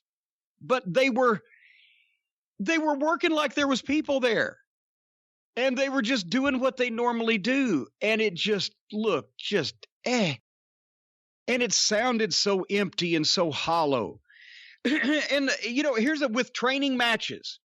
I don't know if everybody does it, but every time in OVW or Ring of Honor, each seminar I've been involved in or training school, whatever, when you have training matches or tryout matches, the rest of the entourage there, all the students, everybody, that's your audience. And we make them, or we tell them to, we don't have to make them, but we tell them to make noise and support their, fellow competitors. And that's, so a training match has more feedback than something like this does. But it was just so blah. And the empty entrances look ridiculous. They brought Roman Reigns out, and he's a well-spoken guy. But that sit down with Michael Cole, it had no energy, and it was all about performing and not fighting or wrestling. He would say performing, and we perform, and there was no pretense of it. Just like, we accidentally, saw the fucking audition tapes or casting tapes. A bunch of these people are auditioning to be wrestlers. And we happen to see it.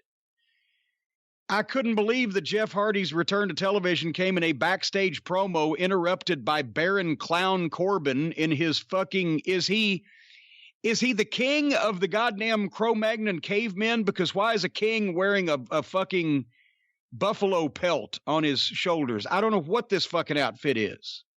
What is the reason for this? Baron Corbin. King Baron Corbin. I'm not sure. Did he win the King of the Ring? Well,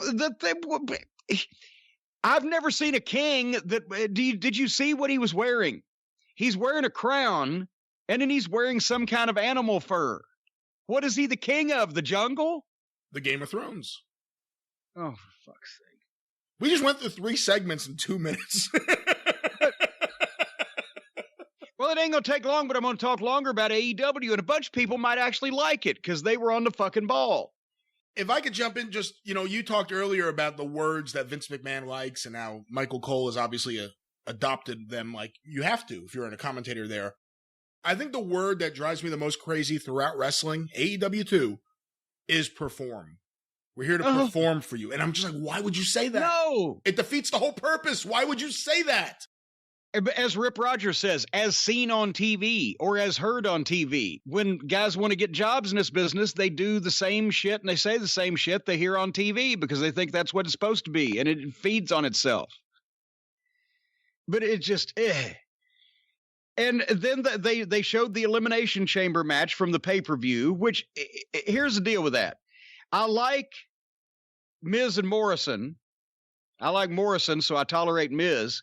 But this was a bunch of middle card teams or teams presented as mid carders. I'm not saying they don't have any talent, but right now this was a bunch of middle card teams, and the whole setup looked so sci-fi, and it was long, and I tuned out, zoned out, and Miz and Morrison won. But at least there was people there. But at the same time, we've chewed that food already. That's the Miz and Morrison sit down. I said, I'm not going to pick everybody apart. Miz is very stagey anyway. Yeah. But they did a comedy routine about their movies. Miz is playing a part of playing a wrestler, and in this setting or this whatever the fuck brought Morrison down with him. It was like there was no oomph to it like the guys on Dynamite did and had in their promos or everything else. This was just like, we're just doing this. They did a big fucking hype deal about Ron Gronkowski. I've never seen Mr. Say again? Rob Gronkowski. Ron, out of which is Ron his brother? Do I know a Ron Gronkowski? I don't know. I haven't watched football since the fucking 70s, and I don't give a fuck. And only then I only watched it because there was 3 channels. Then a guy named Mojo Rawley was at the desk in a pink suit, couldn't figure out how to work his fucking headset, and was promoting that Ron or Rob, either one, maybe both of them, will be here next week. And I wrote, this was horrible and this guy's rotten. And then Daniel Bryan and Cesaro, as you would expect, were the only ones that really took this seriously. They had a good, hard match where they didn't try to play to people that weren't in the imaginary and not in the building.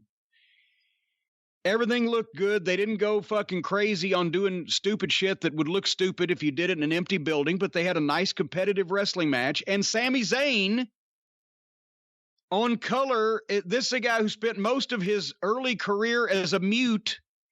And one time in Ring of Honor, when I said, we're about to go on television on 70 television stations across the country. Is there a way you could do promos if you learned to speak Spanish? I had to beg him. A top baby face. The guy was supposed to be using a top baby face. I had to beg him to try to figure out a way to speak so we could go on television. It was like I was asking him to fucking sodomize his mother with a rusty fishing knife. And he's a goddamn highlight on the microphone.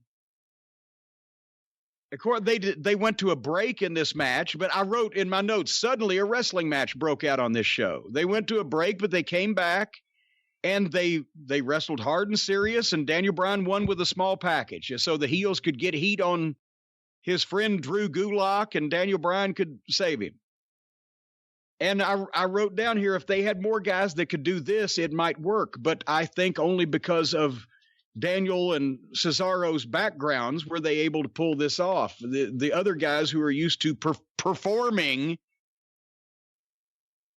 just don't get it. Corbin and Jeff Hardy. Did you know? Did you hear what weight they announced Jeff Hardy at? I missed that. 225 pounds. I guarantee you Jeff hadn't cracked 200 with rocks in his pockets in a while, but they announced him at 225 pounds. But the jacked up guys that don't wrestle in a shirt on Dynamite that they could announce at 205 or 210, they're announcing at 186. It makes no fucking sense. So please, AEW, take note of this. Try to have some grown adults on the roster. It'll help subliminally. Jeff worked hard. Corbin worked hard. It's just he's a ridiculous gimmick and he looks atrocious. And that Elias, who I still have not seen wrestle, was on color and is boring as fuck. And the distraction to give Baron Corbin an out so that Jeff Hardy could win was he stood up on the fucking table and played his guitar. Like, A, Jeff Hardy needs somebody distracted on his TV re-debut to fucking beat somebody. B, like that's a legitimate distraction anyway if you were actually trying to have a contest that you were winning. And C, did I mention Baron Corbin was in the ring? What the fuck? Look at the state of him. Just everything he wears, the look, the gimmick, whatever the fuck. Somebody needs to take some sandpaper to this guy and just sand everything off of him and start from complete scratch. Awkward. And Jeff hit a nice stiff swanton, and boom, and there you go. By this point, I was just like, please let this be over. I felt bad for him. Did I miss anything? Was there any bright spot up until now? No, and you kind of hit on. Well, Cesaro and Bryan was good because they actually acted like they were focusing on the other guy that they wanted to beat as opposed to the fans that weren't there. But I can't blame a lot of those people because they've been trained in one way of working, which is the WWE Vince McMahon style of performing in front of an audience. But you kind of just hit on my thought, and I've had this with Raw, which is 3 hours, and I've had it now with SmackDown a couple of times. When will this end? Is it almost over? I want it to end. I've had that reaction to every single WWE show I've watched over the last 5 or 6 weeks. Yeah. And it almost was. One more thing, and we'll get off of SmackDown. Never to come back. Here came John Cena. And he did the, whole entrance and everything. And besides the fact, I like John. John was great to us here. John's drawn a ton of money. John's the Iron Man. I think he's getting a little old to dress like that in all those neon fluorescent colors. But he's a star, and he can talk, and he has personality. And he has a gravitas about his nature enough that he could kind of carry this off where if he's sitting in an empty building being interviewed on national television, when he's talking, at least you're halfway listening, right? This is somebody important. And then Bray Wyatt comes out and instantly, and he's on, and he doesn't just walk out and then suddenly come on.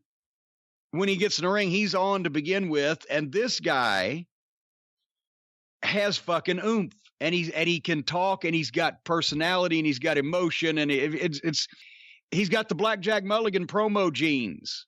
He's created, like Blackjack Mulligan, created the cast of characters down in Eagle Pass, Texas. He's created this fucking funhouse and the voices in his head. And yes, the voices in my head was stupid too when you think about it. But a guy like this with that fucking goofy laugh and that fucking grin and just the way he looks and the way he talks, it's one of those things where a guy like that, you can carry some of this shit off that would look really stupid if anybody else was doing it. We've talked about that so much on the program here over the past several months doing these reviews. Sometimes if a guy's a big enough star, you get away with doing some goofy shit, but anybody else, it would be death. This guy can get away with doing this. It was a good talking segment. It wasn't as good if there'd been probably people there, but I can think of in studio wrestling, years ago, Bray Wyatt could have said this shit and it would have got over in front of a few people, or a pre-tape or a, locker room segment or whatever. So as far as verbally, Bray was a welcome kicker at the end, but this was a long time to spend 2 fucking hours.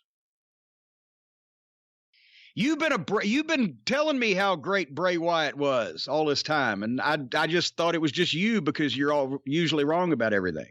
I don't know how great he is in the ring. I haven't been a big fan of a lot of his matches, and well, I was talking about the promos, but regardless, his promos they stand out for a reason. He actually seems, as silly as his stuff can be at times, or as ridiculous, it seems like he believes it.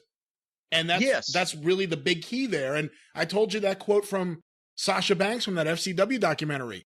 You know, we don't know what he was saying, but he pulled us in. Well, that's with every great, I mean, you know, they talk about guys who are great promos. Handsome Jimmy in Memphis, you could write down word for word what he said, and there was not only no punctuation, but it didn't make a lick of sense. But when he said it, Monday night, there'd be 11,000 people there because it sounded so good. Somehow it sounded like something he'd say, or Terry Funk or Piper or anybody. A lot of times it wasn't what they said. It was how they said it and whether the people believed they meant it or not, or just that they meant themselves or not. And this guy means himself. So, but anyway, that was a big company doing an empty arena, and they made a big deal out of the arena being empty. I think the arena they thought would be more of an attraction. It's like one of those that they'll say in meetings, well, it'll be an attraction because it'll be the first time that this has ever happened before. And even if this is, you know, fucking shitty, they go crazy because it's the first time. Well, it's the first time they've ever done this, and hopefully it'll be the last because it fucking sucked. But it's not. To be fair, all their shows suck. Other than NXT, which has its moments. Raw is awful. SmackDown's awful. There's a pattern here. This was awfuler. Awfuler. Even awfuler. But it doesn't have to be that way, baby. It doesn't have to be that way. Say, get yourself up, baby. Get yourself up, honey. Go to the doctor. Go to the doctor. Go to the hospital. I said I would not give him the damn satisfaction. That's who we're going to talk about next. Do you know, can you hear Dusty when you hear Cody talk? Sometimes, yeah. I'm not talking about the content or even the lisp. I'm talking about the inflection, the cadence. If you close your eyes, I thought Cody's promo to open Dynamite was brilliant because not only because of the content, and he obviously worked hard on it to tie in what they were doing and what was going on in the world with their situation, but Dusty had that roller coaster inflection. Dusty had that cadence where he'd spit a bunch of words out quick and then he'd draw back a little bit, or he'd say something loud, but then he'd throw away an aside like, wasn't blaming nobody but myself. Cody does the same thing, but instead of it's the opposite in some ways because it's not Dusty shucking and jiving, and it's not mispronouncing words on purpose, and it's not doing that whole thing to be cool because 70s cool was like that. But Cody has taken the way that Dusty talked, the patterns, the inflection, the cadence, the way that he made points and came to the end of a sentence, and he's gone the complete other way with it, and he uses words that almost nobody can pronounce correctly, and he can still spit them out fast, and he didn't. That was one take, and he had great content and great delivery and didn't fumfer. He used his acting training. I know he's taken acting classes, and normally I would hate that because wrestling's not acting, it's reacting. But he's used his acting training to be himself. He's not acting, but he's speaking from his heart with the acting training to back him up. But he still has conviction. He's not playing a part. Do you see that with the similarities with him and Dusty, even though content-wise and verbally they're almost completely polar opposite? I could see what you're saying. However, I also think at times, and I'm going through one of those periods with Cody where I'm kind of going the other way again, where I think it is too much acting. And it doesn't feel genuine. Even if what he's trying to say are the points, the way he's presenting it doesn't feel natural to me right now. And I've gone through different periods with Cody. Before AEW, I thought he was completely preposterous. and just, completely Preposterous, baby. I blame no one but myself. I thought he was completely preposterous and just pretentious.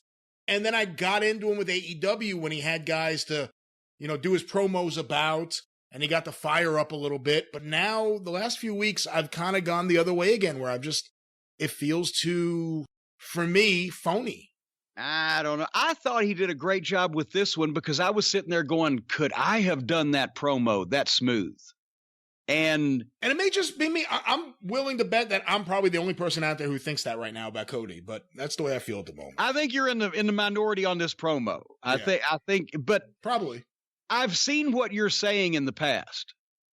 I've seen what him cross over into a little theatricalness, but but here's the problem. He had to hand it off. And then here came Kenny Olivier and Matt Jackson. And it instantly made it acting to me because neither one of them is the thespian, the lesbian, the orator, the oraler, whatever the case. They're not Cody. Olivier gets in and tries to emote, but he's got such a wishy-washy, unconvincing demeanor to me to begin with that you could tell he almost looked at one time and looked up at where Cody would look at the camera, right? Olivier was kind of looking up and going, well, we don't know whether we'll even be here and such and whatever the fuck. He's trying to be dramatic. And then Matt Jackson is a little bit better on the mic, but he looks like a child. So I thought that once that Cody did that great buildup and had to hand it off to him, the energy level dropped. And when Paige came out, when they said, can we all be together? And he just gives them the cheers, right, with the beer. Did he have to come out like he was drinking at a wake? Wouldn't the fucking cowboy shit guy have come out fucking hot dogging a little bit with some personality or maybe jaw-jacking or with some personality or facial expression besides a somber cheers? What about, okay, you got it, we're going to do some cowboy shit or whatever, and then a little shot at Matt? I don't know. That was a little flat to me, just the little cheers thing, because it was so quiet there. If people had been reacting to it, maybe it would have been different. See, I thought that was the best part, actually. I thought that was the perfect way to handle that. Because it was dark, because there were no fans. I mean, at that point, you didn't even know there were wrestlers sitting in the audience. You just thought it was... But why couldn't Paige have come out and just even said something off microphone from the back, and he could still give him a cheers, but just not be so just laid back and somber faced and just... But it matched the tone of the entire opening promo. If he had come out there like that, I think it would have just thrown everything off. All right, I'll tell you what, I'll give you Cody theatrical and you give me this one or vice versa, because we ain't gonna get into it. But then when Olivier closed up with talking to all the people in TV land, go back and look at this now. When I say this, what I'm about to say, go back and listen to after the page says cheers. Everything Olivier said from that point on sounded like patter at a James Taylor concert. Just okay, listen, Dynamite. And he tried to put bass in his voice. It's not there. And then they blow off the shit. But and a lot of people on Twitter said, well, they must be listening. And I'm sure they are. They put the boys in the audience in little groups sitting around to pepper the fucking place. And they had shit going on. It's like studio wrestling when there's a fucking blizzard. And 6 fans turn up and not even all your wrestlers. You got to make shit up on the fly. We've done those shows many times over the past 40 years like that. And they were making the best of it, but they weren't making fun of wrestling and just going through the motions. They were letting everybody go out and have the wrestling show, but do their own shit to perk it up a little bit. That made the show. Yes. And MJF, of course, as we would think, an MVP. He and Spears are betting, and then Tony wants to get in on it, and he's yelling, and he's got that voice. He never gets sore, and you can hear that motherfucker a mile away. So that made some atmosphere. It doesn't have to be, the focus doesn't have to be on the lit up empty building. Look how many empty seats we got. The focus is we can't have people, but we're still going to have a show, and it's got to have some energy. And of course, I mean, they shit the bed right off. Here comes fucking Best Friends, but I understand it could be worse because it was supposed to be a 6-man and Pockets was supposed to be involved. But what did you think? I mean, the other big decision I thought, and I saw some other people on Twitter thought the same thing, was that they didn't shoot the empty seats. The stage was behind the ring. Exactly. Hey, most of the television programs I've done in my life, I've spent all kinds of time and effort trying to shoot around empty seats. I don't shoot them on purpose.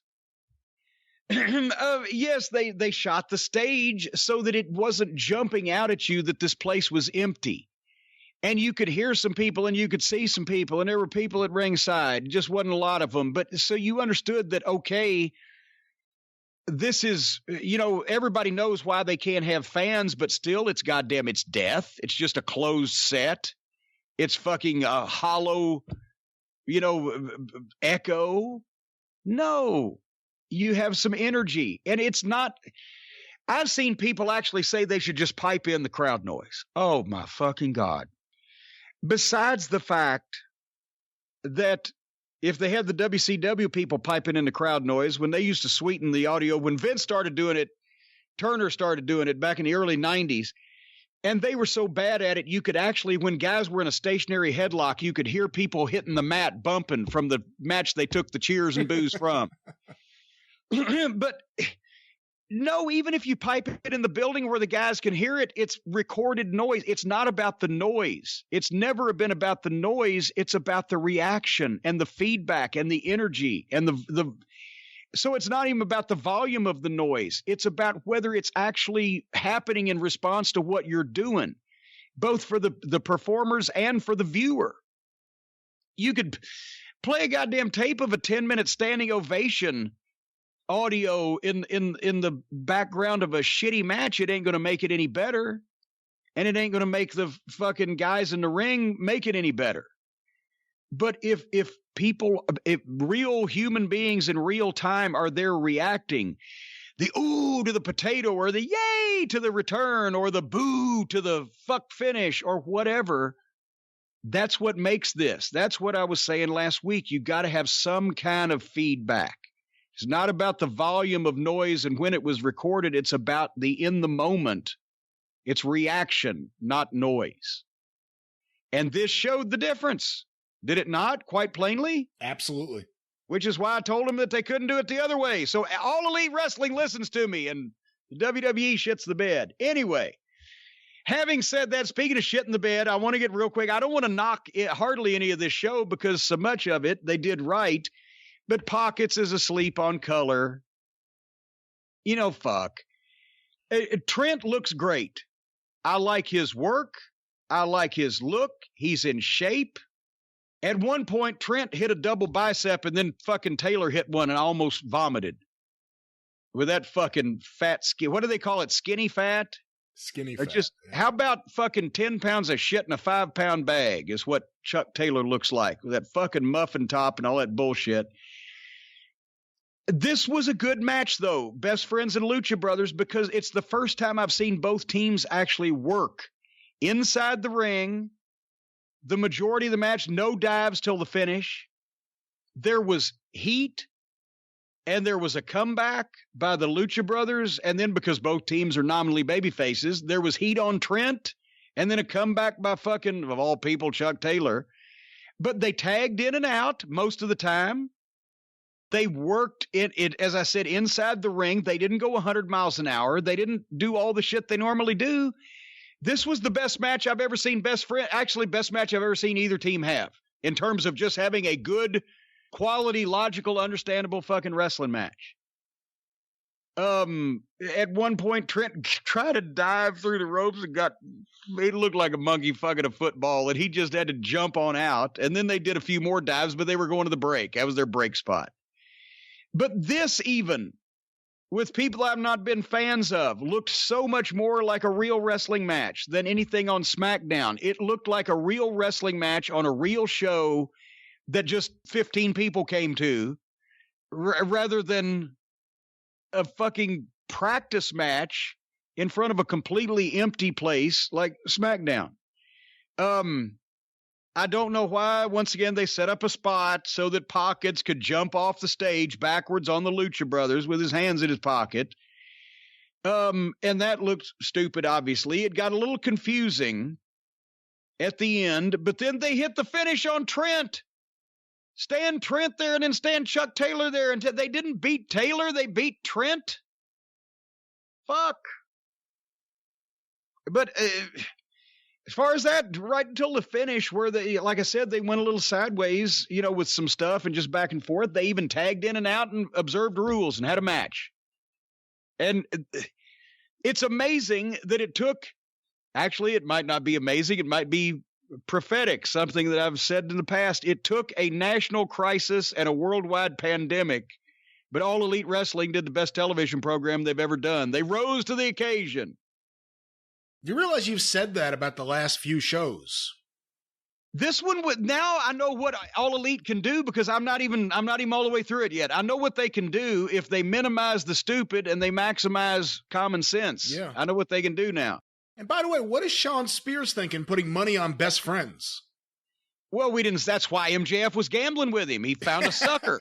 You know, they have, I think it's probably wrong to have guys who are over 60 traveling around with coronavirus. You have Jake there. You have Jim Ross on commentary. Tully didn't say one word. Why have Tully there? Yeah, that's right. My God. I just realized Tully Blanchard is in the building, and you got 2 hours to fill with no fans, and Tully Blanchard didn't speak. He's just sitting there. You just see him in the background sitting there. And the point is, if you're going to have a guy over the age of 60 traveling with this circus, yes, put him on camera. Have him say something. Do something with him. That's, well, now people are going to say, oh, now they're tearing it apart again. But yeah, there could have been 30 seconds in there that something could have happened. But anyway. Did you catch the promo after the match? I was about to say, now you can say, kick him in the dick. It was on television. I got to admit, Chuck Taylor popped me big time when he said, you guys think you're cool? Hitting my partner in the dick?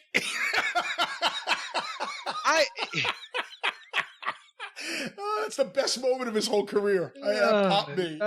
But they've established shit is a weekly word now, but now you can say kick him in the dick on TV. Anyway, Taylor fumble mouthed something on the promo and Trent clarified it as far as a challenge for next week. I think he said on any street in America. How about in the parking lot, which is where we're really going to have it? You don't remember the fucking meeting we had about this? But anyway, this could have been ugly. Penelope Ford versus Riho versus Chris Statlander from Andromeda versus Hikaru Shida in a 4-way match.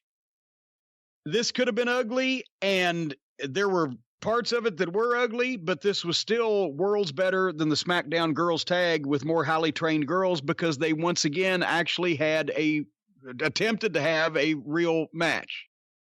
They started 100 miles per hour, and they did a bunch of convoluted spots as fast as they could. I'm not saying they were trying to have a real good match. They had the same match they always have, but besides Penelope Ford fucking trying to hurricane run off the top rope and almost killing herself, and Riho doesn't even make any noise when she hits the mat. She's so fucking minute.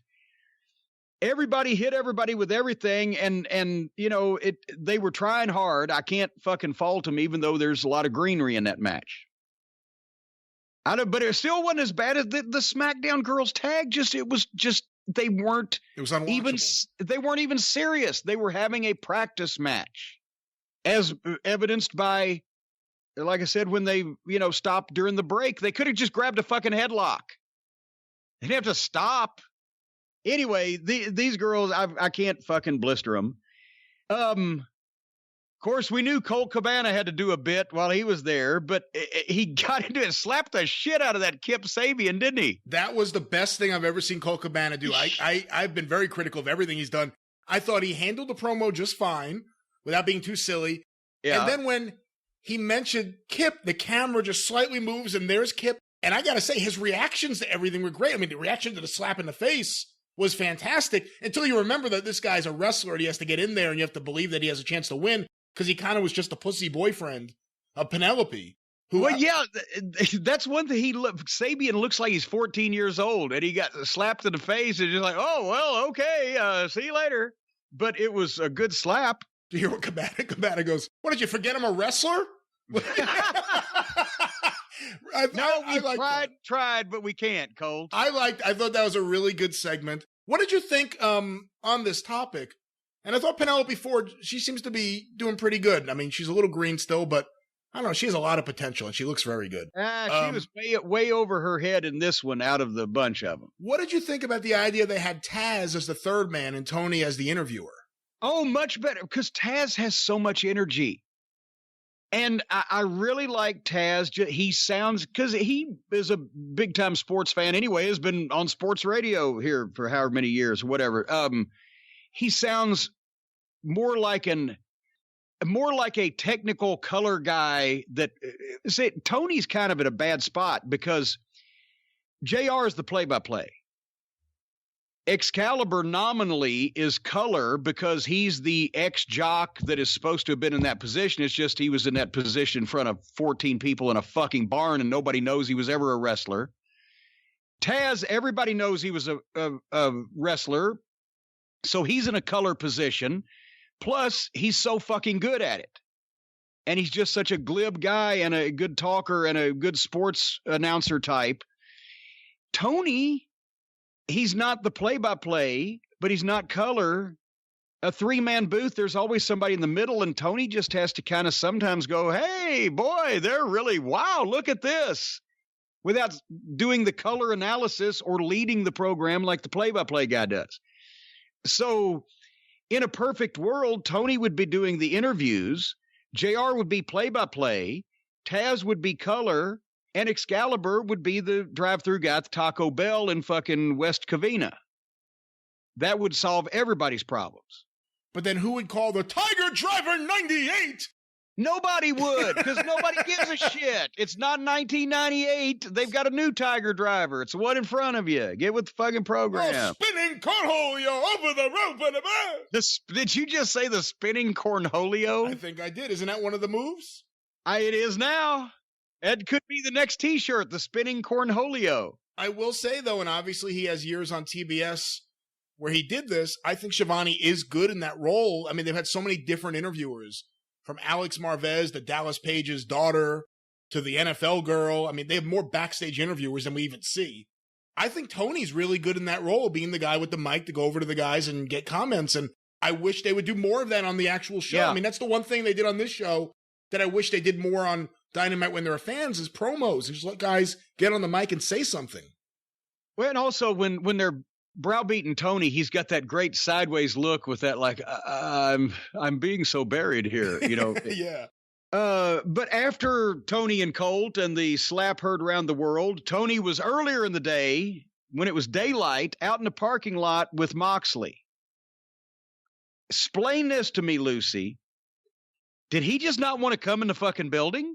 Because they say you're not medically cleared to wrestle tonight, therefore you're barred from the building. Isn't there's a handicap law that everything must be handicapped accessible. Just because he's not medically cleared to wrestle, he's been barred from the building? Well, they said it in a weird way. You're not medically cleared to enter the building. Makes no sense. What they were trying to say was he's not medically cleared to wrestle, so therefore he can't enter the building. However unwieldy a fashion they said it, that's what the fucking meaning was, that they were trying to correlate somehow because he was not medically cleared to wrestle, he couldn't come in the building. And I'm wondering if he just said, fuck it, I'll come here to the parking lot, but I'm not going in the ring with her in the building with the rest of them dirty fuckers, because who knows where Jelly Nutella has been. And he was definitely in Jacksonville because that's the Khan's car. And I doubt, they live in Jacksonville. I doubt they're like, hey, let's go to Moxley's hometown and bring the car. Yeah.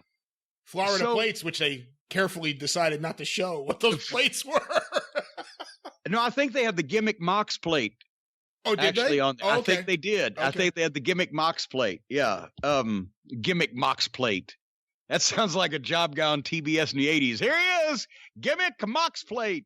Now on sale at the AEW store, gimmick Mox plates. But anyway, that was his only appearance on the program. It was a 45-second pre-tape in the parking lot. So I'd love to know the details behind that. Well, let me stop you right there. Other than Moxley, who made this appearance, who are the biggest names not to appear on the show at all? Obviously, there was no Britt Baker, who's been prominently featured in a Shivani segment for the last month and a half. Yeah. Who else hasn't? No Marco Stunt, obviously. Yeah, he tweeted out he was feeling puny. Come on.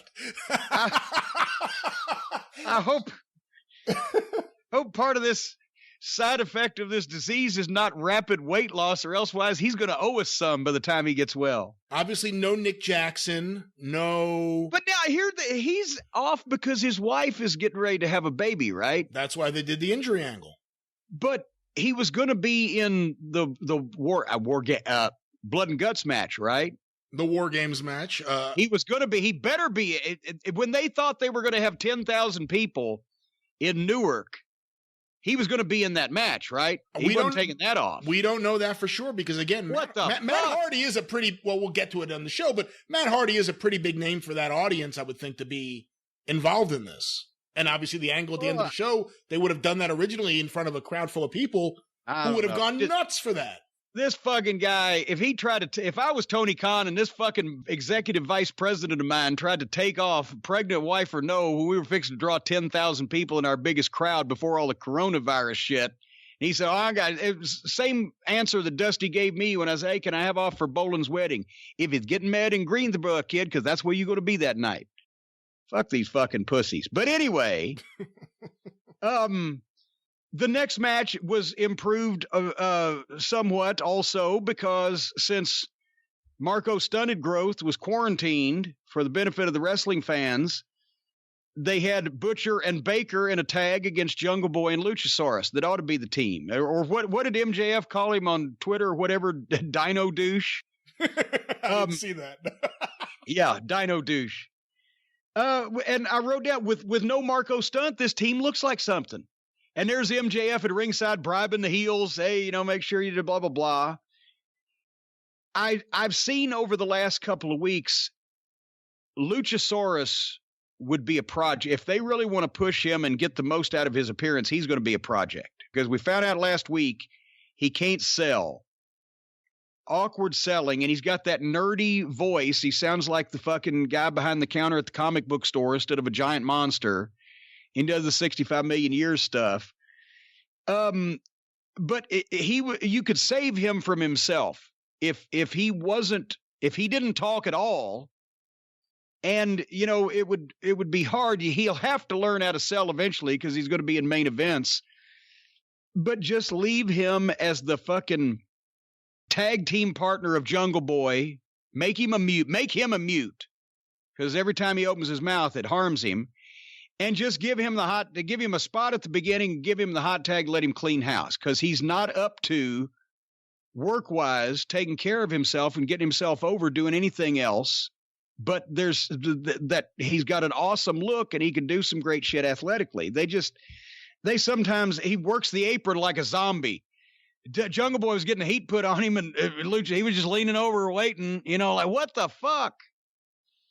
But anyway, as far as that, now that I've critiqued, I wrote down Jungle Boy and Blade looked fucking great. This is the best I've seen Blade. I even wrote, these matches are better with no fans. Because the heels got heat on Jungle Boy. And he was selling, but he was keeping alive, but he was selling. And the heels were tagging in and out. Once again, everything made sense because they didn't have 5,000 people that were going to scream if they did meaningless bullshit. They didn't do as much meaningless bullshit. And instead, the matches made sense. So great selling, kept alive, heels tagged in and out. Luchasaurus can't work the apron. Jungle Boy hit a hot tag out of nowhere, the big dive you wouldn't expected coming 5 seconds earlier. Luchasaurus makes a comeback. The kicks are fine. I think he does maybe sometimes too many of them. One instead of three might level one of these fuckers. The stupid flips because he can. He shouldn't because he's a giant like that. Keep the flip to a fucking pay-per-view main event if you ever get there. He doesn't work like a monster cleanup comeback babyface. whatever that double team was that Butcher and Baker went to do on fucking Jungle Boy, and he flew over the top. That was not the spot, but he recovered well. But then finally they beat up Luchasaurus, but Luchasaurus, Jungle Boy together foiled Blade, and Luchasaurus pinned him, and then Jungle Boy was supposed to do a dive, so he went and hit the ropes, but the guy wasn't up yet to take the dive, so he didn't dive. I guess he was going to do that Lucha Brothers spot, but overall, this was a better match than I've seen Butcher and Baker have, and it's a better, or Butcher and Blade have. I can't even remember what their real names are. And Jungle Boy's a future star, and you can get something out of Luchasaurus if you heavily produce him, it looks like. But they have better matches when there's no fans in the stands. I don't know, what'd you think of this one? Because there was no candlestick maker. Bunny wasn't in the corner with Butcher and Baker. Which I was very sad about. I thought it was good. I thought the same things you thought about Luchasaurus. I wasn't as high on the Blade in this match. I actually thought he was... I don't know. I mean, there have been times in the past where I've talked about it looks like he's setting things up before they happen. Sometimes it appears that he's like a step too slow. At one point, they went to ram Jungle Boy's head into the apron, and I don't know what happened. Jungle Boy kind of rammed his own head the first time. Yeah, well, it was one of those deals. I knew what they were doing. I've actually seen that before. They're going to do the double pickup and the double drop on the apron face first, right, of the baby face. But one of the guys on one side thinks it's going to be a pickup and then a drop down, whereas the guy on the other side thinks it's going to be a boost up and get out from under. and then Jungle Boy just saw the apron coming and took matters in his own hands. That was just greenness on everybody's part, and these guys being a tag team or whatever. But I think it was a push up and drop down, and one thought it was a boost up and get out from under. And then they tried to go back and do it again, and then reverse positions where okay, I'm going to do what you're doing, but the other guy's doing what he's doing. There's some of that goes on, but I thought Blade opened up with Jungle Boy very, very good. I was glad to see those guys actually running a couple of halfway decent spots that looked like wrestling. And then that dive at the end where he was going to dive onto the floor onto the Butcher. Yeah. And the Butcher was already laying on the ground. So he just kind of had to dive out and just stomp him. But that's out of place. You've just done the finish. Don't dive because you're going to step on the pop of the finish, just like I taught the Lucha Brothers. They do that spot every time where they do that stomp into the package pile driver, right? And then the other one hits the ropes and flies out, and somehow every single time there's somebody there for him to land on in that exact same place, same side of the ring. But in MLW, I saw it one time. Not only did the camera completely miss the finish because they were following the dive, but it splits people's attention in the building, and it came at the same time so the people didn't pop on the 3 count. Once you've hit the finish, until there's a 1, 2, 3, don't do anything else. And of course, that needs to be timed properly. But boom, if you've hit a fucking finish, boom, 1, 2, 3, then do your fucking dive if you want to. But he was running as soon as and there was nobody there to meet him. Do you think JR is going to call him Jungle Jack until everyone else does? I hope so. Because either Jungle Boy, which is like, fucking Babu the Jungle Boy in the Jungle Book or whatever. Dino Boy. Or Jungle Jack Perry, the son of a major Hollywood star that has decided to become a professional wrestler, and what a tremendous backstory. Oh, we don't want to tell that at all. So hopefully he'll just say it until they smarten up. The one thing he did, though, that, we talk about how they worked towards the fact that there wasn't a giant audience there. He still did the thing where he's on the shoulders and he covers his eyes to look out at the large crowd in the distance.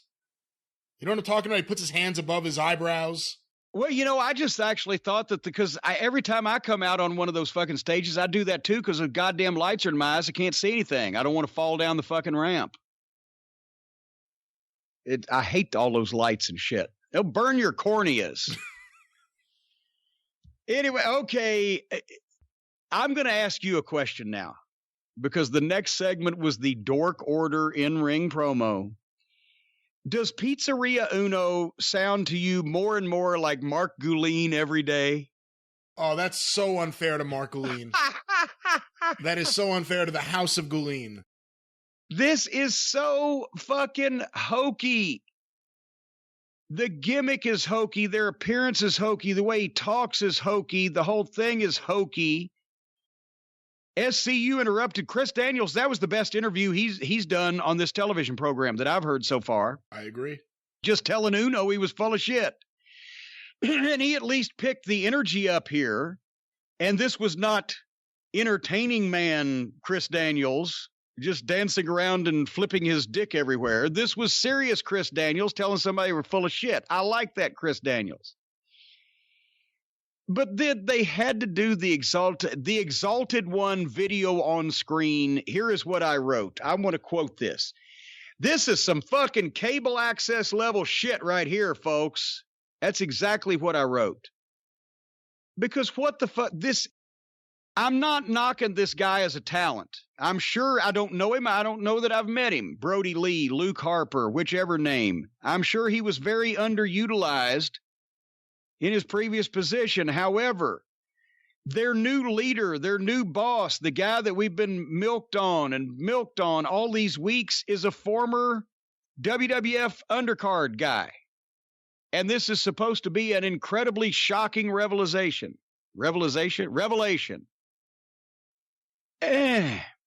You only milk somebody and bring them out and reveal them like that without them making an incredible impact. If there's somebody, why are they convinced that this guy who they've seen get the shit kicked out of him on national television for the other company for 2 years is somebody without any rehabilitation or sanding him down and starting over? Well, one thing to note that's important was the original debut. This episode was going to be in Rochester, New York, which is his hometown. So they were expecting a big reaction because it was his home. I guess a big babyface reaction now that I think about it. Oh, shit. Well, there you go. Well, the leader of the evil fucking Dark Order would be cheered out of the building. And are they that hard up in fucking Rochester that this guy is a national hero in Rochester? It's not like The Rock is coming home to American Samoa. Point is, the whole thing has been hokey. If you wanted to bring this guy in as a single, and not because, as I mentioned, if Matt Hardy, as some were speculating, was going to be the exalted ruler or whatever, or the grand poobah, this gimmick and these other people would have drugged Matt Hardy down, not him lift them up. So you got a guy with half of the track record and half of the name recognition and half of the visual recognition and half of the credibility of Matt Hardy. He's the new ruler. If this guy had been brought in as Brody Lee and that big boot, kicked the fuck out of everybody and beat some people on most weeks' television for a couple months, almost every week in a row in dominant fashion, then you would have something. But just expecting people to go, oh my God, it's the Exalted One, because he used to work for the other company. This was a popcorn fart. He got in the ring. He leveled Chris Daniels with a great looking boot. He should have been doing that for the past couple months in matches on this television, and then find out, if you want to, that he was the one pulling all the strings, or just don't put him in with this fucking death gimmick, which is going to kill more careers than the coronavirus, because it is fucking rotten. So, but they kept this short. Then, tell me what you think. Was this an impactful debut for anybody? It's hard to say. I mean, the Dark Order have been so awful. I put on Twitter, every segment with them has been garbage. This belongs in the WWE, and maybe that's not even fair to WWE. It's just been so awful. And they finally bring out Brody Lee, who I've only seen his WWE stuff, where he was really good, although not used in the best way after the Wyatt family broke up. But by all accounts, a very, very talented big guy. Someone who could do some stuff. I think it's unfortunate whoever gave him his gear, because it didn't seem like that was a good decision. Yeah, But you know, it's like, this is where I disagree with a lot of modern wrestling fans. A lot of people said, oh, I really like that promo video of him coming out, and I'll have more to say about these kind of promo videos later on, but I hated that, because if you want to talk about something that appears phony, it's these videos where these dreaded characters somehow have access to a production crew and a cameraman, and they can make these videos where their voice goes in and out, and there are multiple shots and this and that and high production. And hey, also when they loaded that fucking entrance video on the melt reel in the production truck about 5 o'clock in the afternoon, you would think that somebody would have liked a member of SCU enough to run down across to the building and say, hey, you know who that fucking Exalted Ruler is? Yeah, so I mean, that's the thing. And again, this is where I disagree with a lot of fans, and we'll talk about it with the Jake and Lance Archer segment, but I hate these vignette videos that are clearly staged and phony. They're just phony. I mean, because there's a way to do things so that it appears real, that it appears that even if the character is a bit too far, it's presented in a manner that would at least make sense, as opposed to, I now have a camera crew and I'm going to make these demonic videos to deliver to you on the Titantron. I will load it into the player. I'll give it to the production team, and then I'll be ready to make my big entrance. I hate that. But again, this is where I disagree with a lot of modern fans. You know, when we brought Kevin Sullivan in as the master in Smoky Mountain Wrestling, and we had milked all along somebody was out to get Brian Lee, right? And remember, Night Stalker came in, and then the Mongolian Mauler and all these freaks and weirdos. And finally, the night has come that the master is going to be revealed, because we were in a high school gym and there was 2 locker rooms, right? And for television and for the live audience, I said, how can we keep the identity of the master a secret until it takes place? I said, easy. He don't come in the building. Ladies and gentlemen, we've received word that there is a van out back, and the master is in that van, and all of his creepy followers are around. Nobody's seen him. They can't get in there, and he's scheduled to do this. And then here he came. He came out of the fucking van for the people in the crowd and for the television. He came in the back door of the building. It's not that fucking hard if you just give it a second's thought that you're not doing a show. You are staging something that is supposed to be really happening. And that's not putting on a show. And the rules of a show don't always apply. Rules of common sense apply. The one positive I could say is that the Dork Order didn't get as many boos as they usually do. I bet if the guys had really been allowed to express their true feelings, they would have. I know that for a fact, yeah. Anyway, Tony Schiavone with Jake the Snake and Lance Archer, formerly Lance Hoyt. Jake's promo is incredible. I mean, we don't even have to say that. And I wrote when I was listening to him talk, why did WWE seem so staged in comparison to all this? He's intense. He's real because he's really fucking out there. But the only problem they're going to have with this is Jake has never been a manager. And Jake's promo got Jake over. Got Jake, even though he's not talking about himself, he's talking about the opponent. He's not actively talking about his man, Lance Archer, either. It may be a few words, but I think they're going to have to work on the balance of that because, Jake, the idea should be going forward is to put more attention on Lance Archer. But it's hard when you're a personality. But Ric Flair would have made a good announcer or a good manager is what I'm trying to say. Because how do you put attention away from Ric Flair onto somebody else, even if you're trying, But anyway. Well, the other thing, too, is Lance Archer, I think he's like 6'10", maybe 6'9", 6'10", somewhere around there. He's tall. He doesn't look as tall because he's standing next to Jake, who's like 6'6". Yes. Actually, I think Jake has probably shrunk by this point. He's probably down to 6'4". No, Jake is about 6'4". I would say Lance is probably more 6'7", 6'8". He's not Undertaker height. But he's still a big old boy, as they say down in the country. And here's another thing. Maybe call me crazy.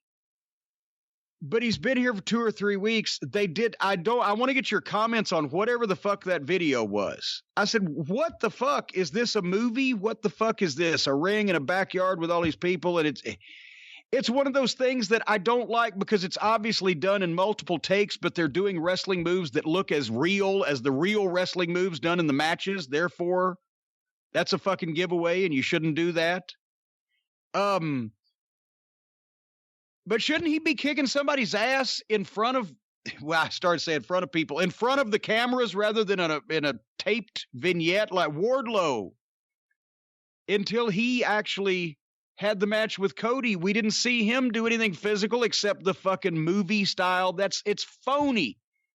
When you're doing multiple takes of a thing, obviously, that makes it a movie stunt scene. And when the moves look as good as they do in a wrestling match, in front of people in one take, then that means those moves are fake.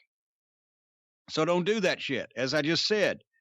But why couldn't he be mowing through some people, murdering some hawks, whatever the fuck he's supposed to be doing?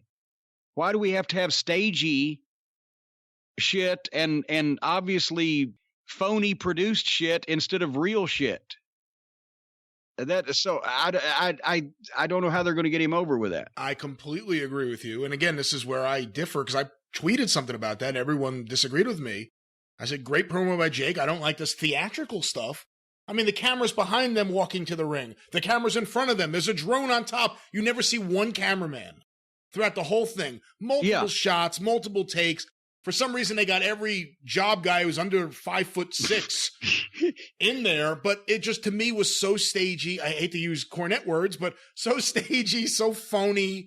I didn't like it for those reasons, because I think there's a better way to do it. There's a more logical way to do it. There's a way with more impact to do it, and they just went the other way. And I'm not taking away from the performance of Jake in that vignette video, who's just so great as a slimy piece of shit, and there's a reason for that.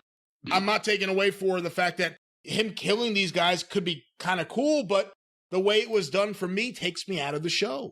Because you go from it being this, the way they did it, with the exception why couldn't they have had all 10 of those guys in the ring and him do it in one take like a wrestling match and make it so you could buy it? Well, you know what? Other than the Dork Order and this, and, we'll get your thoughts on Matt Hardy's debut in a little bit, this episode may have been the closest to sports-based presentation as they've ever had. Well, yeah, and of course, then we're knocking so much now. People go, oh, they like this one, and all they're going to hear is us tearing things apart. We tore apart the vignette. We tear apart the Dark Order because it's the thing to do because it sucks. But the opening segment was good. The matches were good. They eliminated most of the goofy shit. Even the girls didn't shit the bed. So overall, this was and then the main event, which I thought they did a great job also, but they had the guys out there for, for little things and for feedback and et cetera. And MJF was stealing the show at ringside. Wardlow, so impressed with Wardlow. I didn't see him smile once. He just sat back there with a look on his face like, even though I'm sitting with you people, I'm watching his back. I don't trust any of you people. I don't like any of you people. And it wasn't like he was sitting next to MJF. He was sitting behind him. No, he's great. Honestly, he doesn't probably get enough credit for his role as MJF's bodyguard because MJF is so fantastic that he gets all the credit. But Wardlow has been really, really good in this role. And the last segment, the Inner Circle and the Elite folks, from the time Guevara and MJF singing Judas badly, I wrote down here, these guys were having fun with the situation rather than WWE making fun of the business in this situation. And then Matt Hager and Santana and Ortiz against Cody and Matt and Paige. Thankfully, since Brandy was ring announcing, she didn't have to corner this. And by the way, I know she doesn't want to ring announce anymore, and we always joke about her finding a way to get on TV no matter what. She was a good ring announcer. She was worlds better than Justin Roberts. Well, of course.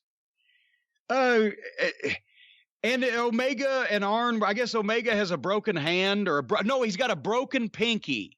That's why he's been out of action with a broken pinky. Did you hear this? Yep.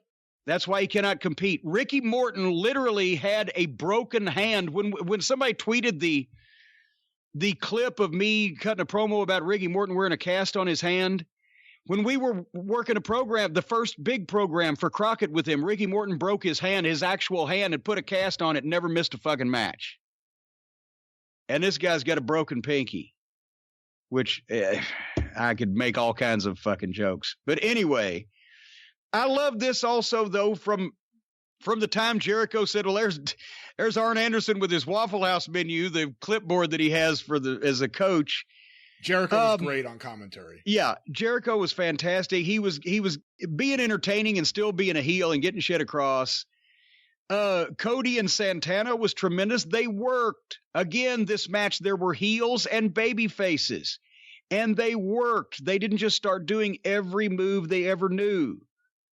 You know, a little argument between Jackson and Page, a nice steady pace, not 100 miles an hour, so you could absorb it, and it seemed like it made sense.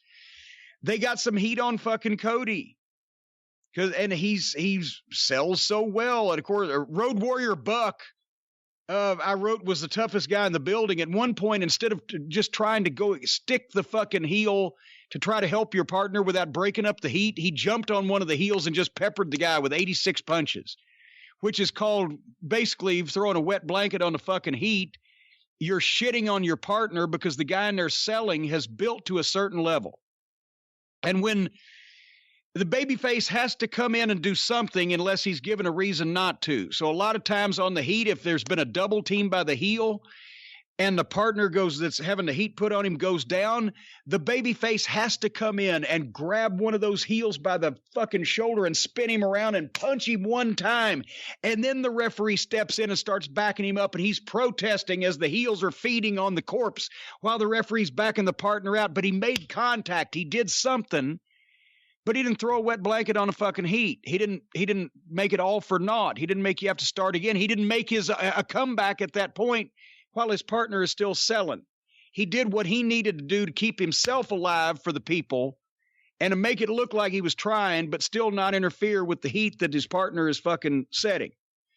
Instead, Road Warrior Buck just jumps on one of the heels on the floor and just tattoos him 100 fucking times. Boom, boom, boom, boom, boom. I'm like, what the fuck? But they don't know because they've never gone to wrestling school. We forget. But anyway, Cody sold his ass off. Page made a nice comeback. By the way, I'm blocked by Adam Page on Twitter. Did you know this? You know, funny enough, I just noticed the other day I was blocked by Adam because someone tweeted out something that he had done, like a list of how to handle the coronavirus. Yes, it's the same thing. I said, well, why don't I see this? And he's blocked me. That one of the guys say good shit about. So maybe he is drunk. I don't know. But anyway, we're blocked by Adam Page. But Page made a nice comeback. Of Cody throwing Ortiz into MJF on the floor, I thought was fucking hilarious.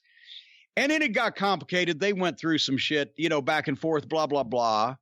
But finally, Santana rolls up Road Warrior Buck. Now, he can be powerbombed by 6 people and pop right back up and make a fucking hell of a comeback. But that fucking small package, boy, that'll take you down every time. But that was a good match. All these matches were good because they didn't overdo them. They didn't do all the dives and all the 100-mile-an-hour bullshit back and forth where you can't tell who's giving the move and who's taking it because they didn't have all those goofy fans that wants to see that shit in the building skewing their judgment. And for a television audience, you could actually follow this shit. These were the best matches up and down. It's the best show they've done, best matches up and down they've done. And Jericho was hilarious. Of course, they ended up going home, I assume, 3 minutes early because there was a little fucking stretch to Jericho's promo. Yeah. But he can do it. That's the thing. Imagine if you'd have put one of the guys from the Performance Center out there and said, just kill time, talk for 3 minutes. Don't say anything. What the fuck are they going to do, right? Plus, how great is Guevara? I told you early on that I loved him in that role with Jericho, and he owns it. He's so good in that role now. But anyway, they kill the time until here comes the drone, and they had to be so pissed because that would have gotten a huge pop in front of people. Massive pop. Massive pop. Hegstrandish in its fucking volume and Laurinaitis-like in its endurance. And Road Warrior Buck-like, and that those fans will go crazy for it. Yes, yes. But when they see Matt in the balcony, I guess that would have been a huge blow. I don't mean a huge, the people would have blown, they would have cheered, they would have popped. That would have been a huge pop in a fan-filled building. I'm wondering if with no fans, if he should have come to the stage or done something to where he hit Jericho with the twist of fate or anything and made some type of physical impact. But it's great he's there, and it's even better that he's not involved with the Dork Order, because now they got another main event guy. But I'm wondering, should he have been physical in that instance because there was no people there? But still, it's great that he's there, and they went off the show on a high note and drubbed NXT in the ratings. So who controls the drone? Was he flying the drone, or does he have I don't know how these the only drone I've ever seen in person, right? I'm standing in actually on my deck outside here at the office one fine spring day, enjoying the weather, just idly minding my own business a couple years ago, and I saw all of a sudden, I thought it was a goddamn big bird that had somehow had a heart attack and died and fallen out of the sky and landed in one of my maple trees. I'm like, what the fuck? That looked like a fucking big bird, and boy, it was coming down fast. And then I think nothing of it. And about 5-10 minutes later, I look out the window. I see some guy walking around in my backyard. Now, there is a subdivision behind there now, back there. But I'm still not used to having people behind me. And this was the first time in history of 60-plus years of the Cornettes living on this property that there'd ever been anybody in our backyard that we didn't invite or know was coming. So I went down there to have a conversation with him. First words out of my mouth was, "Can I fucking help you?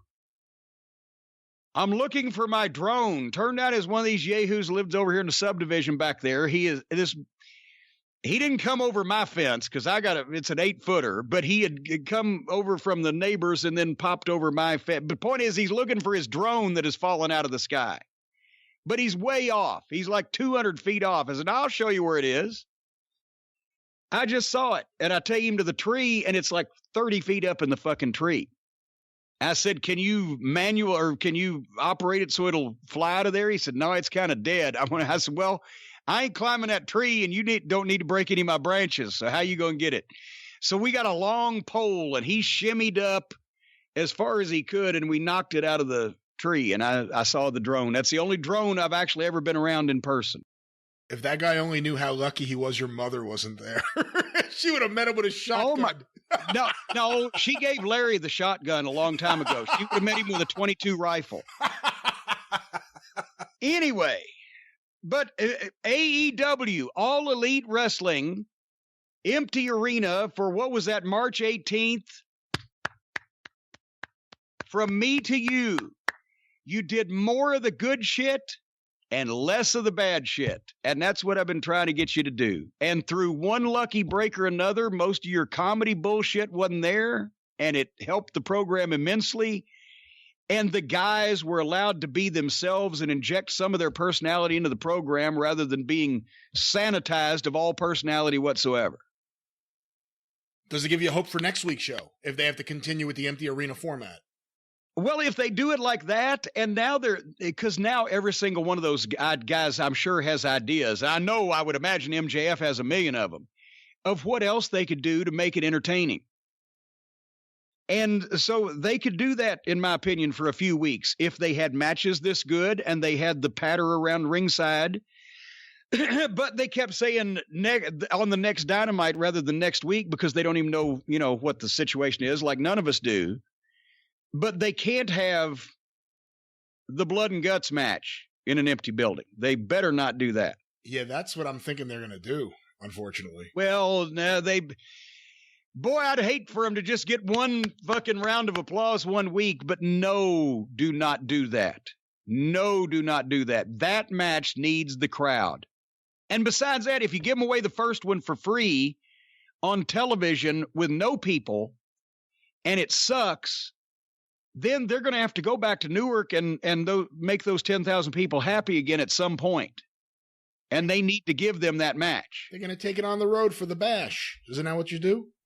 Not before they're building a dome of steel in Atlanta. The first year, there was one on July 4th in Atlanta, and then one in the Orange Bowl in Miami on July 31st. That was it for the War Games in 87. Because Dusty knew you had to make it special. And how many times did they do it in 88? No, the War Games? Yeah. They only did what? Three in 88. They did the pay-per-view, but there weren't that many. They didn't beat the scaffold matches they were crazy with, but they didn't beat the fucking War Games up until Turner took over. Yeah, and then in 89, the most underrated one at the Bash 89, but you guys didn't do any of those on the road, did you? No, I was just for the pay-per-view. All right, but anyway, AEW. I want to make sure we get that in. I actually applaud them for once. I don't applaud them for any of the people that I never applauded to begin with, but they did the best with their situation. No! He hated Brody Lee! He hated Jake Roberts! Thank you, Mrs. Spencer. And, No! I hope you die in the next 32 seconds. Anyway, all right, it's time for the main event. Here's what we're going to do, folks, as we mentioned. Shut up now, giggling back there, giggle boy. Giggle boy or giggle bite. On Patreon, we're going to do some reviews of classic events throughout history, as well as some of the more recent current events, so that we can get a good perspective on things. And we're also, in some cases, when we can find something that everybody would have access to fairly easily, we're going to watch it, you and I, and talk about it. Hopefully some of these will be events that I actually have firsthand knowledge of, like this one coming up, because I was there. I'm in the fucking video. And this is the first ever 5-star match. We've talked about it so much in the past. Jerry Lawler versus Terry Funk, March 23rd, 1981, the Memphis Mid-South Coliseum. It was the first match that Lawler and Funk had in Memphis since Terry was the NWA champion in 76. He had not been back to Memphis in 5 years. And the period of time this occurred in was important, and you'll understand the match better if you understand that a lot of people may not know these days. It was so huge in the business for so long, but Lawler was out for most of 1980 with a broken leg. He had just turned heel in the fall of 79 again, and he was doing some incredible promos, and, you know, everything was cooking, and Jerry Jarrett had been telling him, well, now, Jerry, that flag football game you're playing on weekends with your friends down in Memphis, that could get dangerous. We could be fucked, right? Oh, Jerry, it's okay. Well, the world's stiffest referee, Jerry Calhoun, broke Lawler's leg at a game of flag football that they played practically full contact. Lawler got his foot stuck in mud, and Calhoun hit him, and boom goes the leg, and boom went the territory. And everything that they could do, bringing in Handsome Jimmy, that's when Jimmy Hart got pushed to the forefront and became the top manager and the leader of the First Family. And they brought in Billy Robinson as a fucking CWA champion, and that everything they could do all year, you couldn't replace Lawler in that territory. So by the end of December, and he had even come back when his leg was still fucked up, and they had a cast match with Lawler and Killer Carl Krupp, where Krupp had to put a cast on from his foot all the way up to his hip also. And Lawler had a real one on. And Lawler's doing a leg drop with the fucking cast with the broken leg in it, right? That was in the summertime. So basically, he set himself back and ended up, he didn't come back until the end of December 29th, 1981. I'll never forget that date, because the previous week. 1980. Sorry. December 20. I forgot that date. December 29, 1980. Because the previous week, Lawler had been gone practically the whole year from the territory, and Memphis, the crowd for the previous week's matches was like 2,800, which was the all-time low, I believe, for a wrestling match in the Mid-South Coliseum at that point in time, since they'd been running it starting in 1972. And because at this point, they'd milked him that Lawler was coming back, milked him he was coming back, and finally they just said, fuck it, let us know when he comes back, right? So basically, the following week, December 29th, he was ready. They couldn't even wait till the first week of January, and you never ran a big show at the end of the month, especially after Christmas in those days, because the checks weren't out yet. But they went from 27 or 2,800 people to 11. I believe the official figure was 11,069, but it was a sellout, and they turned about 1,000 away. Lawler in the main event against the Dream Machine. That's why they brought Troy in, Dream Machine, because he was going to be Jimmy Hart's guy and Lawler's opponent in all the places that they couldn't get a big name star for. And it ended up, Dream works hard and got so over that he stayed in the territory the next several years. He was, over as a regular from that.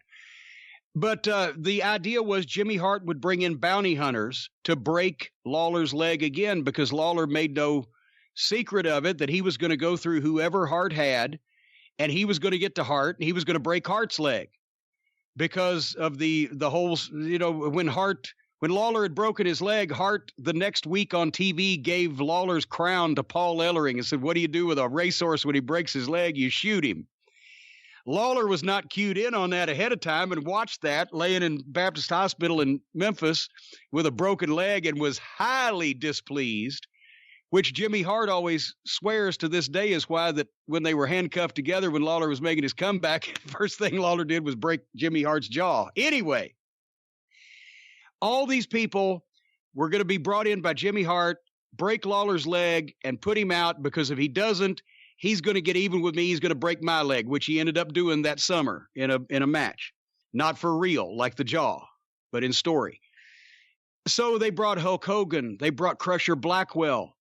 They brought Austin Idol. They brought they brought every one of Joe LeDuc, every one of Lawler's enemies that they could get a hold of for the previous 10 years, they brought back. And they didn't do, as far as I recall, they didn't do less than 7,000 people from the first week of January through like May that year, with all of these challengers coming in, at least in the Coliseum. They had I think a show at the Cook, but the biggest, and Hulk Hogan drew, I think, 9,000 people at that point.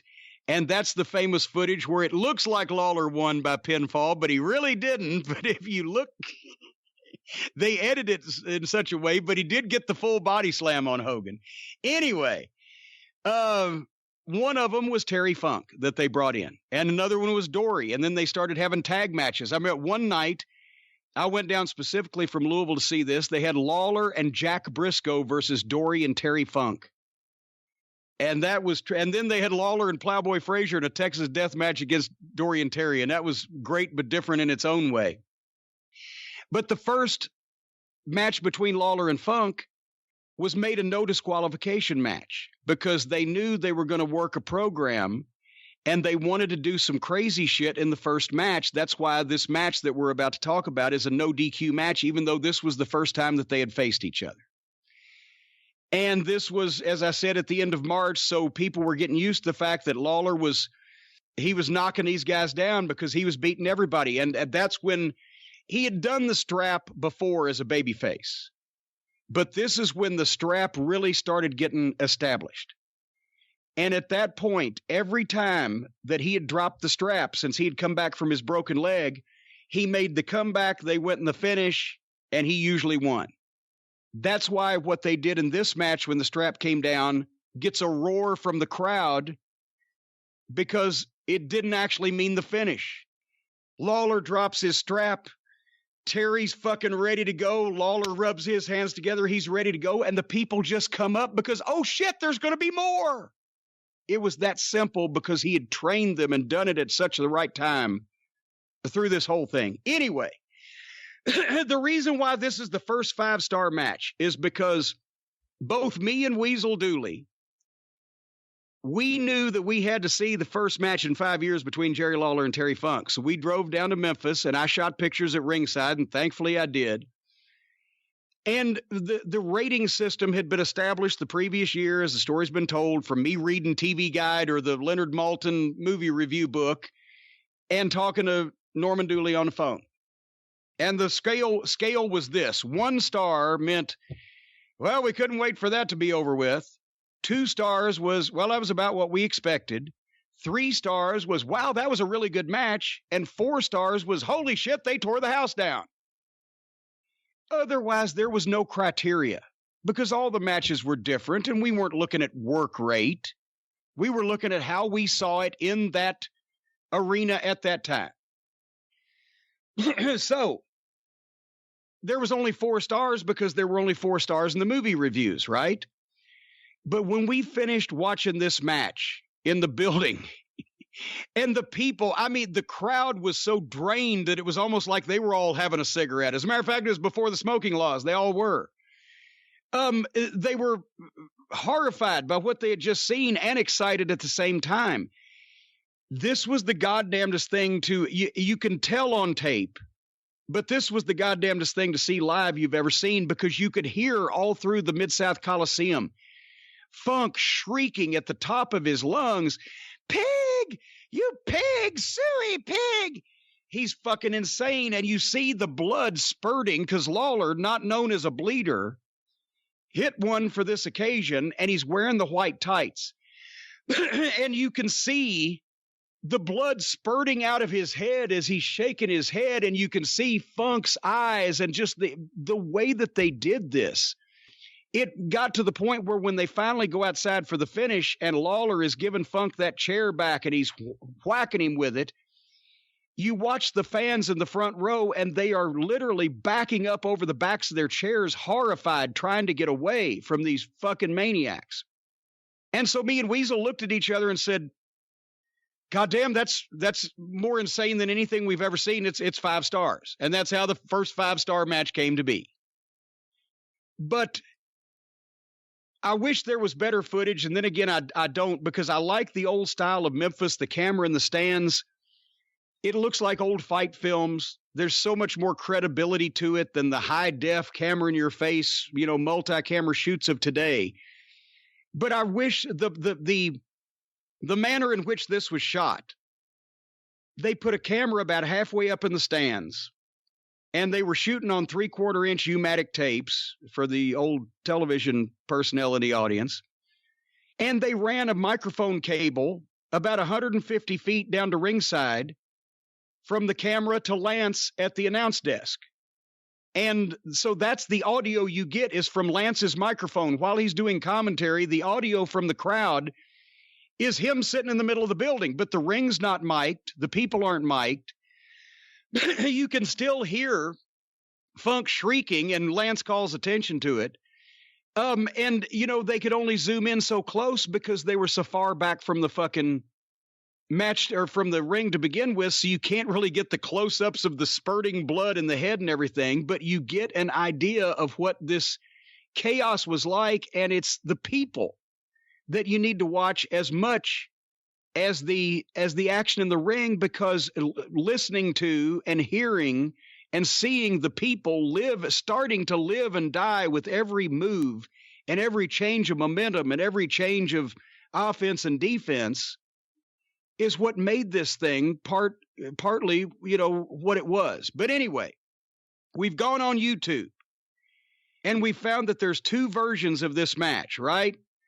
And one of them includes the entrances and the first little flurry of action after the bell rings, which contains some great Terry Funk stuff. My favorite. But my favorite too, but that's also the shitty version. The cleaner version on YouTube begins with a lockup right after Funk gets back in the ring and then goes from there, and that's about 10 minutes. We're gonna point you to the good one just because we want you to see the best copy, but if you really like it, go back and look at the other 13-minute version that has the entrances, because Lance was doing boxing entrances as Terry Funk is walking down the aisle, and he's got the towel and Hart's with him and the spotlight's on him. Lance is saying, and he played Frankie the Thumper in Paradise Alley. He's a former NWA world champion from Amarillo. He talked him all the way to the ring and introduces him when he gets in the ring. And then he does the same thing for Lawler, gives him all the plaudits, wrestler of the decade, blah, blah, gives him the big build-up, Jerry the King Lawler, in the voice only Lance had. And then they do a little flurry at the beginning that ends up with Funk rolling out of the ring to get away, getting tied up in the fucking ringside rope, not knowing that he's tied up in it, allegedly, rolling back into the ring to fight some more and getting tripped up, and it's goddamn insane. That was Terry. I love that part so much. And he could do it naturally. Yeah. You couldn't see him, I'm going to tie myself up in this rope on purpose, or I'm going to do this on purpose. He just would do things, and it looked like, oh, shit. He just fell out of the ring backwards on his head. But anyway, so that's the reason for this match coming about. That's the time frame. That's where it is. It's on YouTube. Jerry Lawler versus Terry Funk, Memphis, March 23rd, 81. Is there any other thing we need to tell them as to how to find this match? Well, a couple things real quick. The actual video title is Bloody No DQ Match, Jerry Lawler versus Terry Funk with Jimmy Hart, 3/23/81 Memphis Wrestling. If you go to YouTube and you search for Terry Funk, Jerry Lawler, it should be potentially the second thing that comes up. You'll see various things, but this one has a runtime of 10:59. 10 minutes, and 59 seconds. And the other one that has the entrances is a poorer quality copy, but is 13:08. So you got that going for you. Two quick questions before we start, Jim. You're at ringside shooting photos. Where did Weasel Dooley sit? Weasel Dooley, I got him a ticket over. I think he was on the corner behind the announce table, and he was watching my camera bag. And then obviously a lot of people know about the Empty Arena match, and we are in the era of the Empty Arena show. The Empty Arena match was what, a month later? Yes, probably about a month later. It actually, the date that it's given is the date that it aired on television, but what they did was they recorded it the previous week before the match, like 1 p.m, before the matches in Memphis, and nobody knew about it. And as a matter of fact, I didn't get to go to that because Lawler forgot to tell me. He ended up having his friend Robert Reed as the photographer you see wandering around in a couple of stray shots because he wanted Lance there and he wanted some pictures for the magazines. And the motherfucker didn't tell me he was going to do this. I would have driven down there just for this. But anyway, so that's the date that it actually aired. But one more thing, the reason the Empty Arena match is so fondly remembered, it was different. Nothing like that had ever been done. It let Terry Funk show that he was crazy, the whole 9 yards. But at the time, the reason why it was done was because Terry had a month tour of Japan for Giant Baba that he had to leave on. And he wasn't going to be back until mid or late May, where they could pick the program up again. So he came up with the idea that, you know, he'd get the stick in the eye, and then he'd come back for revenge with the eye patch and everything. Once they did it, and they came back and resumed the program, they realized they made a fatal mistake. You know what the mistake was? They put sympathy on Terry Funk? They hurt the wrong guy. Nobody had sympathy for Funk, but they thought the program was settled because Funk had done all this shit and said all this shit, and then Lawler spikes him in the eye, and he's gone for a month. When he came back, nobody wanted to see him get heat or get revenge on Jerry Lawler. They had wanted to see Jerry Lawler get revenge on Terry Funk, which he did. So as Buddy Wayne aptly quoted, we hurt the wrong guy. Of course, Lawler didn't have a deal to go to work to Japan for Giant Baba, but if Funk had hurt Lawler and Lawler had been out a month, when he came back, it would have sold out because they didn't want to see Lawler get even. But they didn't, so they had to start building the program again from scratch when Terry came back, because people were like, well, it's going to be a great match, but the more important thing is Lawler got even with him. So now they had to get heat on Terry all over again when he came back. But it had only been a few months since Lawler returned. Could you have taken him off the shows for a month at that period? No, that's what I'm saying. You couldn't have done that either. But it would have been a sellout if Terry Funk had hurt Jerry Lawler and he'd been out a month and came back.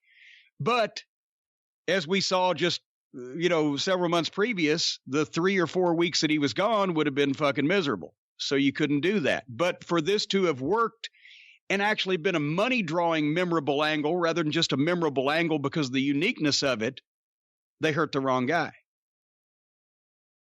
Anyway, And I guess the only other note here, Jim, is for the people who want to watch along as we are watching it and you're doing commentary over it, click on the video, pause it, go to 0.00, right where it begins, and we will tell you when to press play, when we both have it loaded up. Yes, we will tell. Don't do anything till we tell you to do it. That's right. Follow orders. Obey.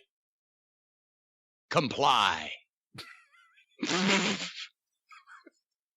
Okay, Jim, I'm going to assume everyone is in full compliance mode right now. So everyone, click on the video, pause it at 0.00, and we are going to press play in a few seconds. Right after Jim does a big reho, I will say start now. Reho. Start now. Boom. Here we go with the lockup. And you got to go back and listen to Lance's epic call of this thing also, and just his incredible voice. But look, this is tight. Funk, he's all over Lawler. And look, Lawler has the body language. And this was just, as I said, the bell had just rung. So, of course, Lawler gets hung up. Everybody said at the time, well, Lawler can't even take a bump through the ropes. Yeah, it's because it didn't look good. That's the whole idea. And there's you. There's you. Who's that fucking photographer at ringside? Where'd you get that plaid shirt? Oh, shut up. It was the early 80s. Those bell Yeah, bottoms? I had to get out of the way of that one.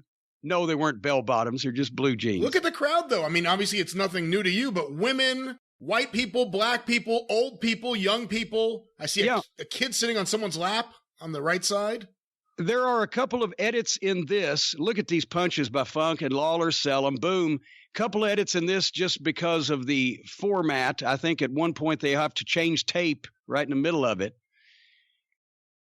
But this was, we figured, okay, it was nothing new for Lawler to get the shit kicked out of him early in the match. A lot of times to establish a challenger, he would sell for the first 8 or 10 minutes. But in this case, they just opened up so quick and started hitting each other with heavy stuff so fast, there was no holes or whatever. This is why they made it a no DQ, because they knew they wanted to get wild. And look, once again, Terry, now watch the people. Just with jabs, they're jumping up and down and shit, and the old woman clapping over Lawler's shoulder. And there, Terry, oh my God, he didn't mean to do that. He just fell. He didn't know where he was. Jimmy Hart with a kendo stick. No, that's a cane. He got those canes at a costume shop in Memphis. And I've got 4 or 5 of them here in the vault. I used to carry some around for him. And Terry is he's a one-man show here, right? As a matter of fact, I believe coming up is where he gets his juice. Yeah. Lawler rings the bell with his head. Boom. That old ship's bell. I wish somebody knew where that thing was, because that was the bell for, there's been a couple of edits in this version of the tape, but Funk's bleeding now. And he's starting to spurt all over the table. And Lawler's got that fucking stance where he stalks somebody, right? With both these guys, you can tell what the expression is on their face, even when you're in the back row of the bleachers and you're behind them, because their body language bears it out. A guy aggressive, a guy in pain, a guy happy, a guy fucking sad, whatever the fuck, you can tell. And Corey, and say a little bobble, because Lawler went to throw one, didn't know Terry was going to bend over, and he just stops. There's no big fucking, oh my God, you fucked up. And at this point, people are like, okay, now, Lawler's already got him bleeding. He's probably going to put him away anytime. But look, it's no DQ. Just to give the people a chance to see that Jimmy is not going to fucking roll over and play dead for this thing. So Lawler's going to fucking chase him under. That was Jimmy's favorite place to go, was under the ring. Because most of the time, Lawler wouldn't go after him there. Dundee'd go and pull him out and try to take his pants off. Can you appreciate how good a match is while you're actually at ringside shooting photos and you have to concentrate on trying to get a shot? Not as well as if you just sat back and watched it, but at the same time, you're right there and you can hear all the contact and you can hear the people going crazy. So part of it's even more frantic. I was worn out when this thing was over with from running around. And by the way, watch the headbutts. Lawler was the only one that could ever figure out how to sell those little running puppy dog headbutts. And right here, you see Lawler's about to get his. Watch Lawler's right hand. here in a second. And Funk is spitting Lawler's blood up in the air. And this is when people really started shitting, because now they're seeing Lawler spurting blood and they're seeing the white tights. Watch Lawler's right hand in a minute. He puts his blade back in Terry's tights. See, and there you go. And now he's selling. And look at he's selling. If somebody's biting on your head, that's the way you would sell. Fuck, get him off of me. And now watch these punches. And now Funk is bleeding, and Lawler's bleeding, and Lawler's got that body language. But everybody knows, fuck that. King ain't going to take a lot of that, right? So every time that he starts to stagger and bow up, you think, is this going to be Lawler's comeback? But at the same time, Funk is shrieking, pig, suey, and raking his fucking face and blah, blah, blah. And Funk now looks like a homicidal maniac. Look at him chasing Calhoun around. And the big double Baba chop. Lawler's got some good color on him for once. And Funk just cutting the promo and slapping him in the face. And this is what starts waking the King up here in a second. And you got to go back and watch this with volume, folks, because when Lawler starts bowing up, well, no, wait, I think he's going to get thrown out of the ring first. Yes, he does. And they made another goddamn edit. Oh, to give Hart his shot. Just one shot. And now I believe he's about to start to bow up here in a few minutes. But anyway, you can see I got a great shot of this, as a matter of fact, as he turned around right there, pointing down at Lawler to the people like, look at what I'm doing to your boy. And those heavy hands. And Lance makes the fucking observation that Funk's fists are heavily taped, almost like casts. And he's trying to get the referee to stop it. The guy's spurting blood, and he's hammering down on him. Get that vendor out of there. Yeah, well, they still sold popcorn and drinks and shit in the middle of the matches back then. Here we go. Anyway, this is what I'm saying. Now, look at the people. Boom. Lawler looks up, shakes his head. Look at him start to stand up. That's all it takes. They all shit. Watch this one. Now when he gives that puppy dog look like, fuck you, one more. Here comes the strap. Look at the people. Yeah. But now they just square off. Usually Lawler is throwing and the other guy's catching. Now they start getting louder because this is not going to be it. They're fighting even. And it's hard to have a 1-2 with a left-handed guy. And Terry's left-handed as he is. But at the same time, once Lawler starts pitching, boom, Funk takes the exaggerated heel bump. Look at that little stagger step. The people are standing even more. And they know this is going to be the finish, right? God damn, you'd have to think. Lawler's strap has come down. It's going to be the finish. Here comes the fist off the ropes. It's over now. Boom. But no. We'll get Hart too, and listen how much heat Jimmy had. Boom. He'd only been taking bumps for about 6 months at that point. And now you get the chair in the ring. And now you get the chair, and listen to everybody. Holy shit. And now they get quiet. Now they all start sitting down. It's not over. Lawler's in trouble. And now the idea is that's the broken leg. That's the leg that he had in a cast for almost a year. And this fucking lunatic is taking this chair to the leg. But he can't keep it. That's why even a no DQ match, the referee takes away to keep it fair after the damage has been done. If this was today, he'd have hit him 74 times and blown the whole thing. Only Calhoun gets to break that leg. That's right. Bastard. He was the stiffest referee in the world. I love him. I love you, Jerry. Now what Funk is doing, he's tearing the tights off. He's trying to tear the tights off. He's trying to get his blade in them. And Lawler's trying to make it look like he's fighting back, but at the same time, he's going, Jesus Christ, Terry, you going to get these goddamn tights torn or not? Lawler, even back in those days, those hard Tennessee rings, even after a broken leg, Lawler, in doing that fist drop every night off the ropes, never wore knee pads and has never had knee surgery. I don't have any way to explain it. He's a freak of nature. He's a freak of fucking nature, but he was coming off the top rope on both of those knees in those Tennessee rings for 15 years before he started wearing fucking knee pads. So anyway, now Funk has got the tights not only torn open, But now he's got the Funk family spinning toe hold on, and he's holding the torn tights to get extra fucking leverage on the spinning toe hold. See, you can see him holding the rags of it. And now Lawler's selling, and the people are concerned again. Whereas they were concerned before, they're even more concerned now because this is not going according to the way it usually goes.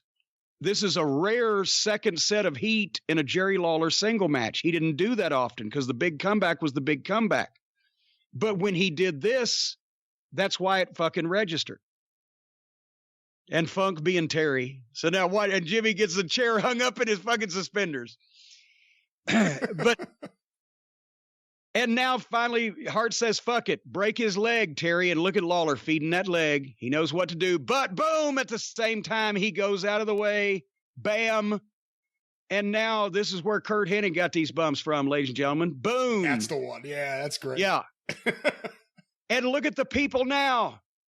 Now it's like Lawler's got an axe, and they're fucking, the babies are about to come in the air. The more he hits him, and the more Funk pleads, and boom, and they're nice and flat, and Funk's feeding the leg.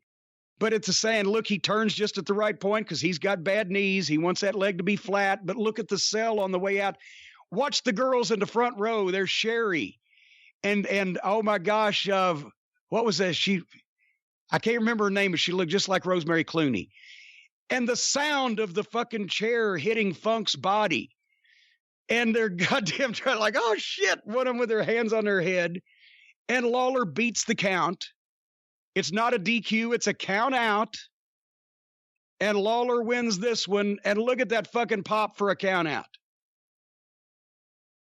Boom. Well, there it is, the first 5-star match.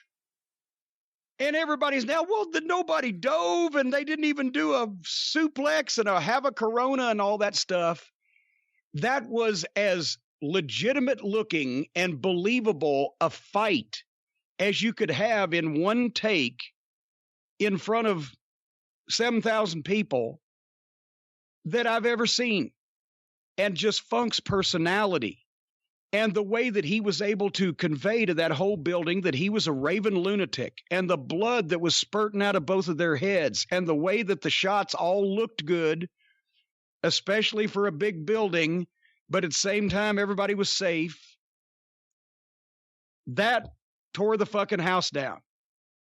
And, you know, if you witnessed it live, you couldn't get it out of your mind, and everybody was worn out afterwards. But I think it still holds up to this day as an example of positioning and psychology and body language. And the way, who else sold like Lawler was selling when when Funk was punching him and hitting him? And he was rubber-legged and he was staggered. But then, as a matter of fact, that's where fucking Hulk Hogan got the Hulk up from. He was partners with Lawler in fucking Memphis 2 years beforehand. He saw Lawler bow up. He just never did it as well as Lawler. But that thing to me was an impeccable piece of business and not a mistake made, and no buzz killers where you thought, oh, this is bullshit. You thought Terry was loony and insane, but you didn't think any of it was bullshit. Oh, great stuff there. So that's kind of stuff we're going to be doing, right? Only for longer matches and or events and things. And we're going to review some different stuff coming up next month, which is rapidly approaching since there's going to be no populated wrestling arenas going on. Yeah, and it'll be good because we could do some matches. And again, it'll be reviews and some of these watch-alongs, but it'll be matches that you participated in or events you participated in, so you'll be able to give some insight and knowledge that wouldn't normally have. And then it'll also be stuff you've never seen or never watched before. And then we'll get your first hot take reactions to some hot take reactions. The good and the bad of professional and wrestling. Even the ugly. We may need to do the first 6-star match, too, at some point. Well, that was in Louisville. And that was, as I recall, a couple months later. Because we said, well, goddamn, they fucking topped Lawler and Funk with that 8-man fiasco. That was where the Louisville, it actually was the Louisville City Police back then, not the Metro Police. They hadn't joined the city and county government. The city police carried 3 people out, one of them plainly on camera, that tried to attack the guys as they were fighting throughout the building. Lawler took a bump backwards down the stairs from the top of the bleachers. There was all kinds of stuff going on. We'll maybe do that one next month.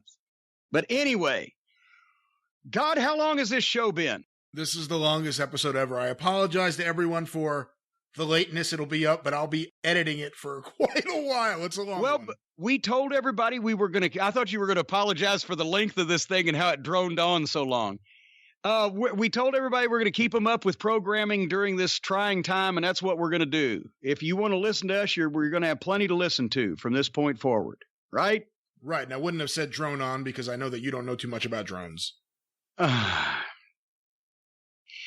Ladies and gentlemen, on behalf of the owner and proprietor of Brian Last's French Toast Carryout, remember, when you think of good food, you think of him last. Thank you. Until next week, thank you. Fuck you. Bye.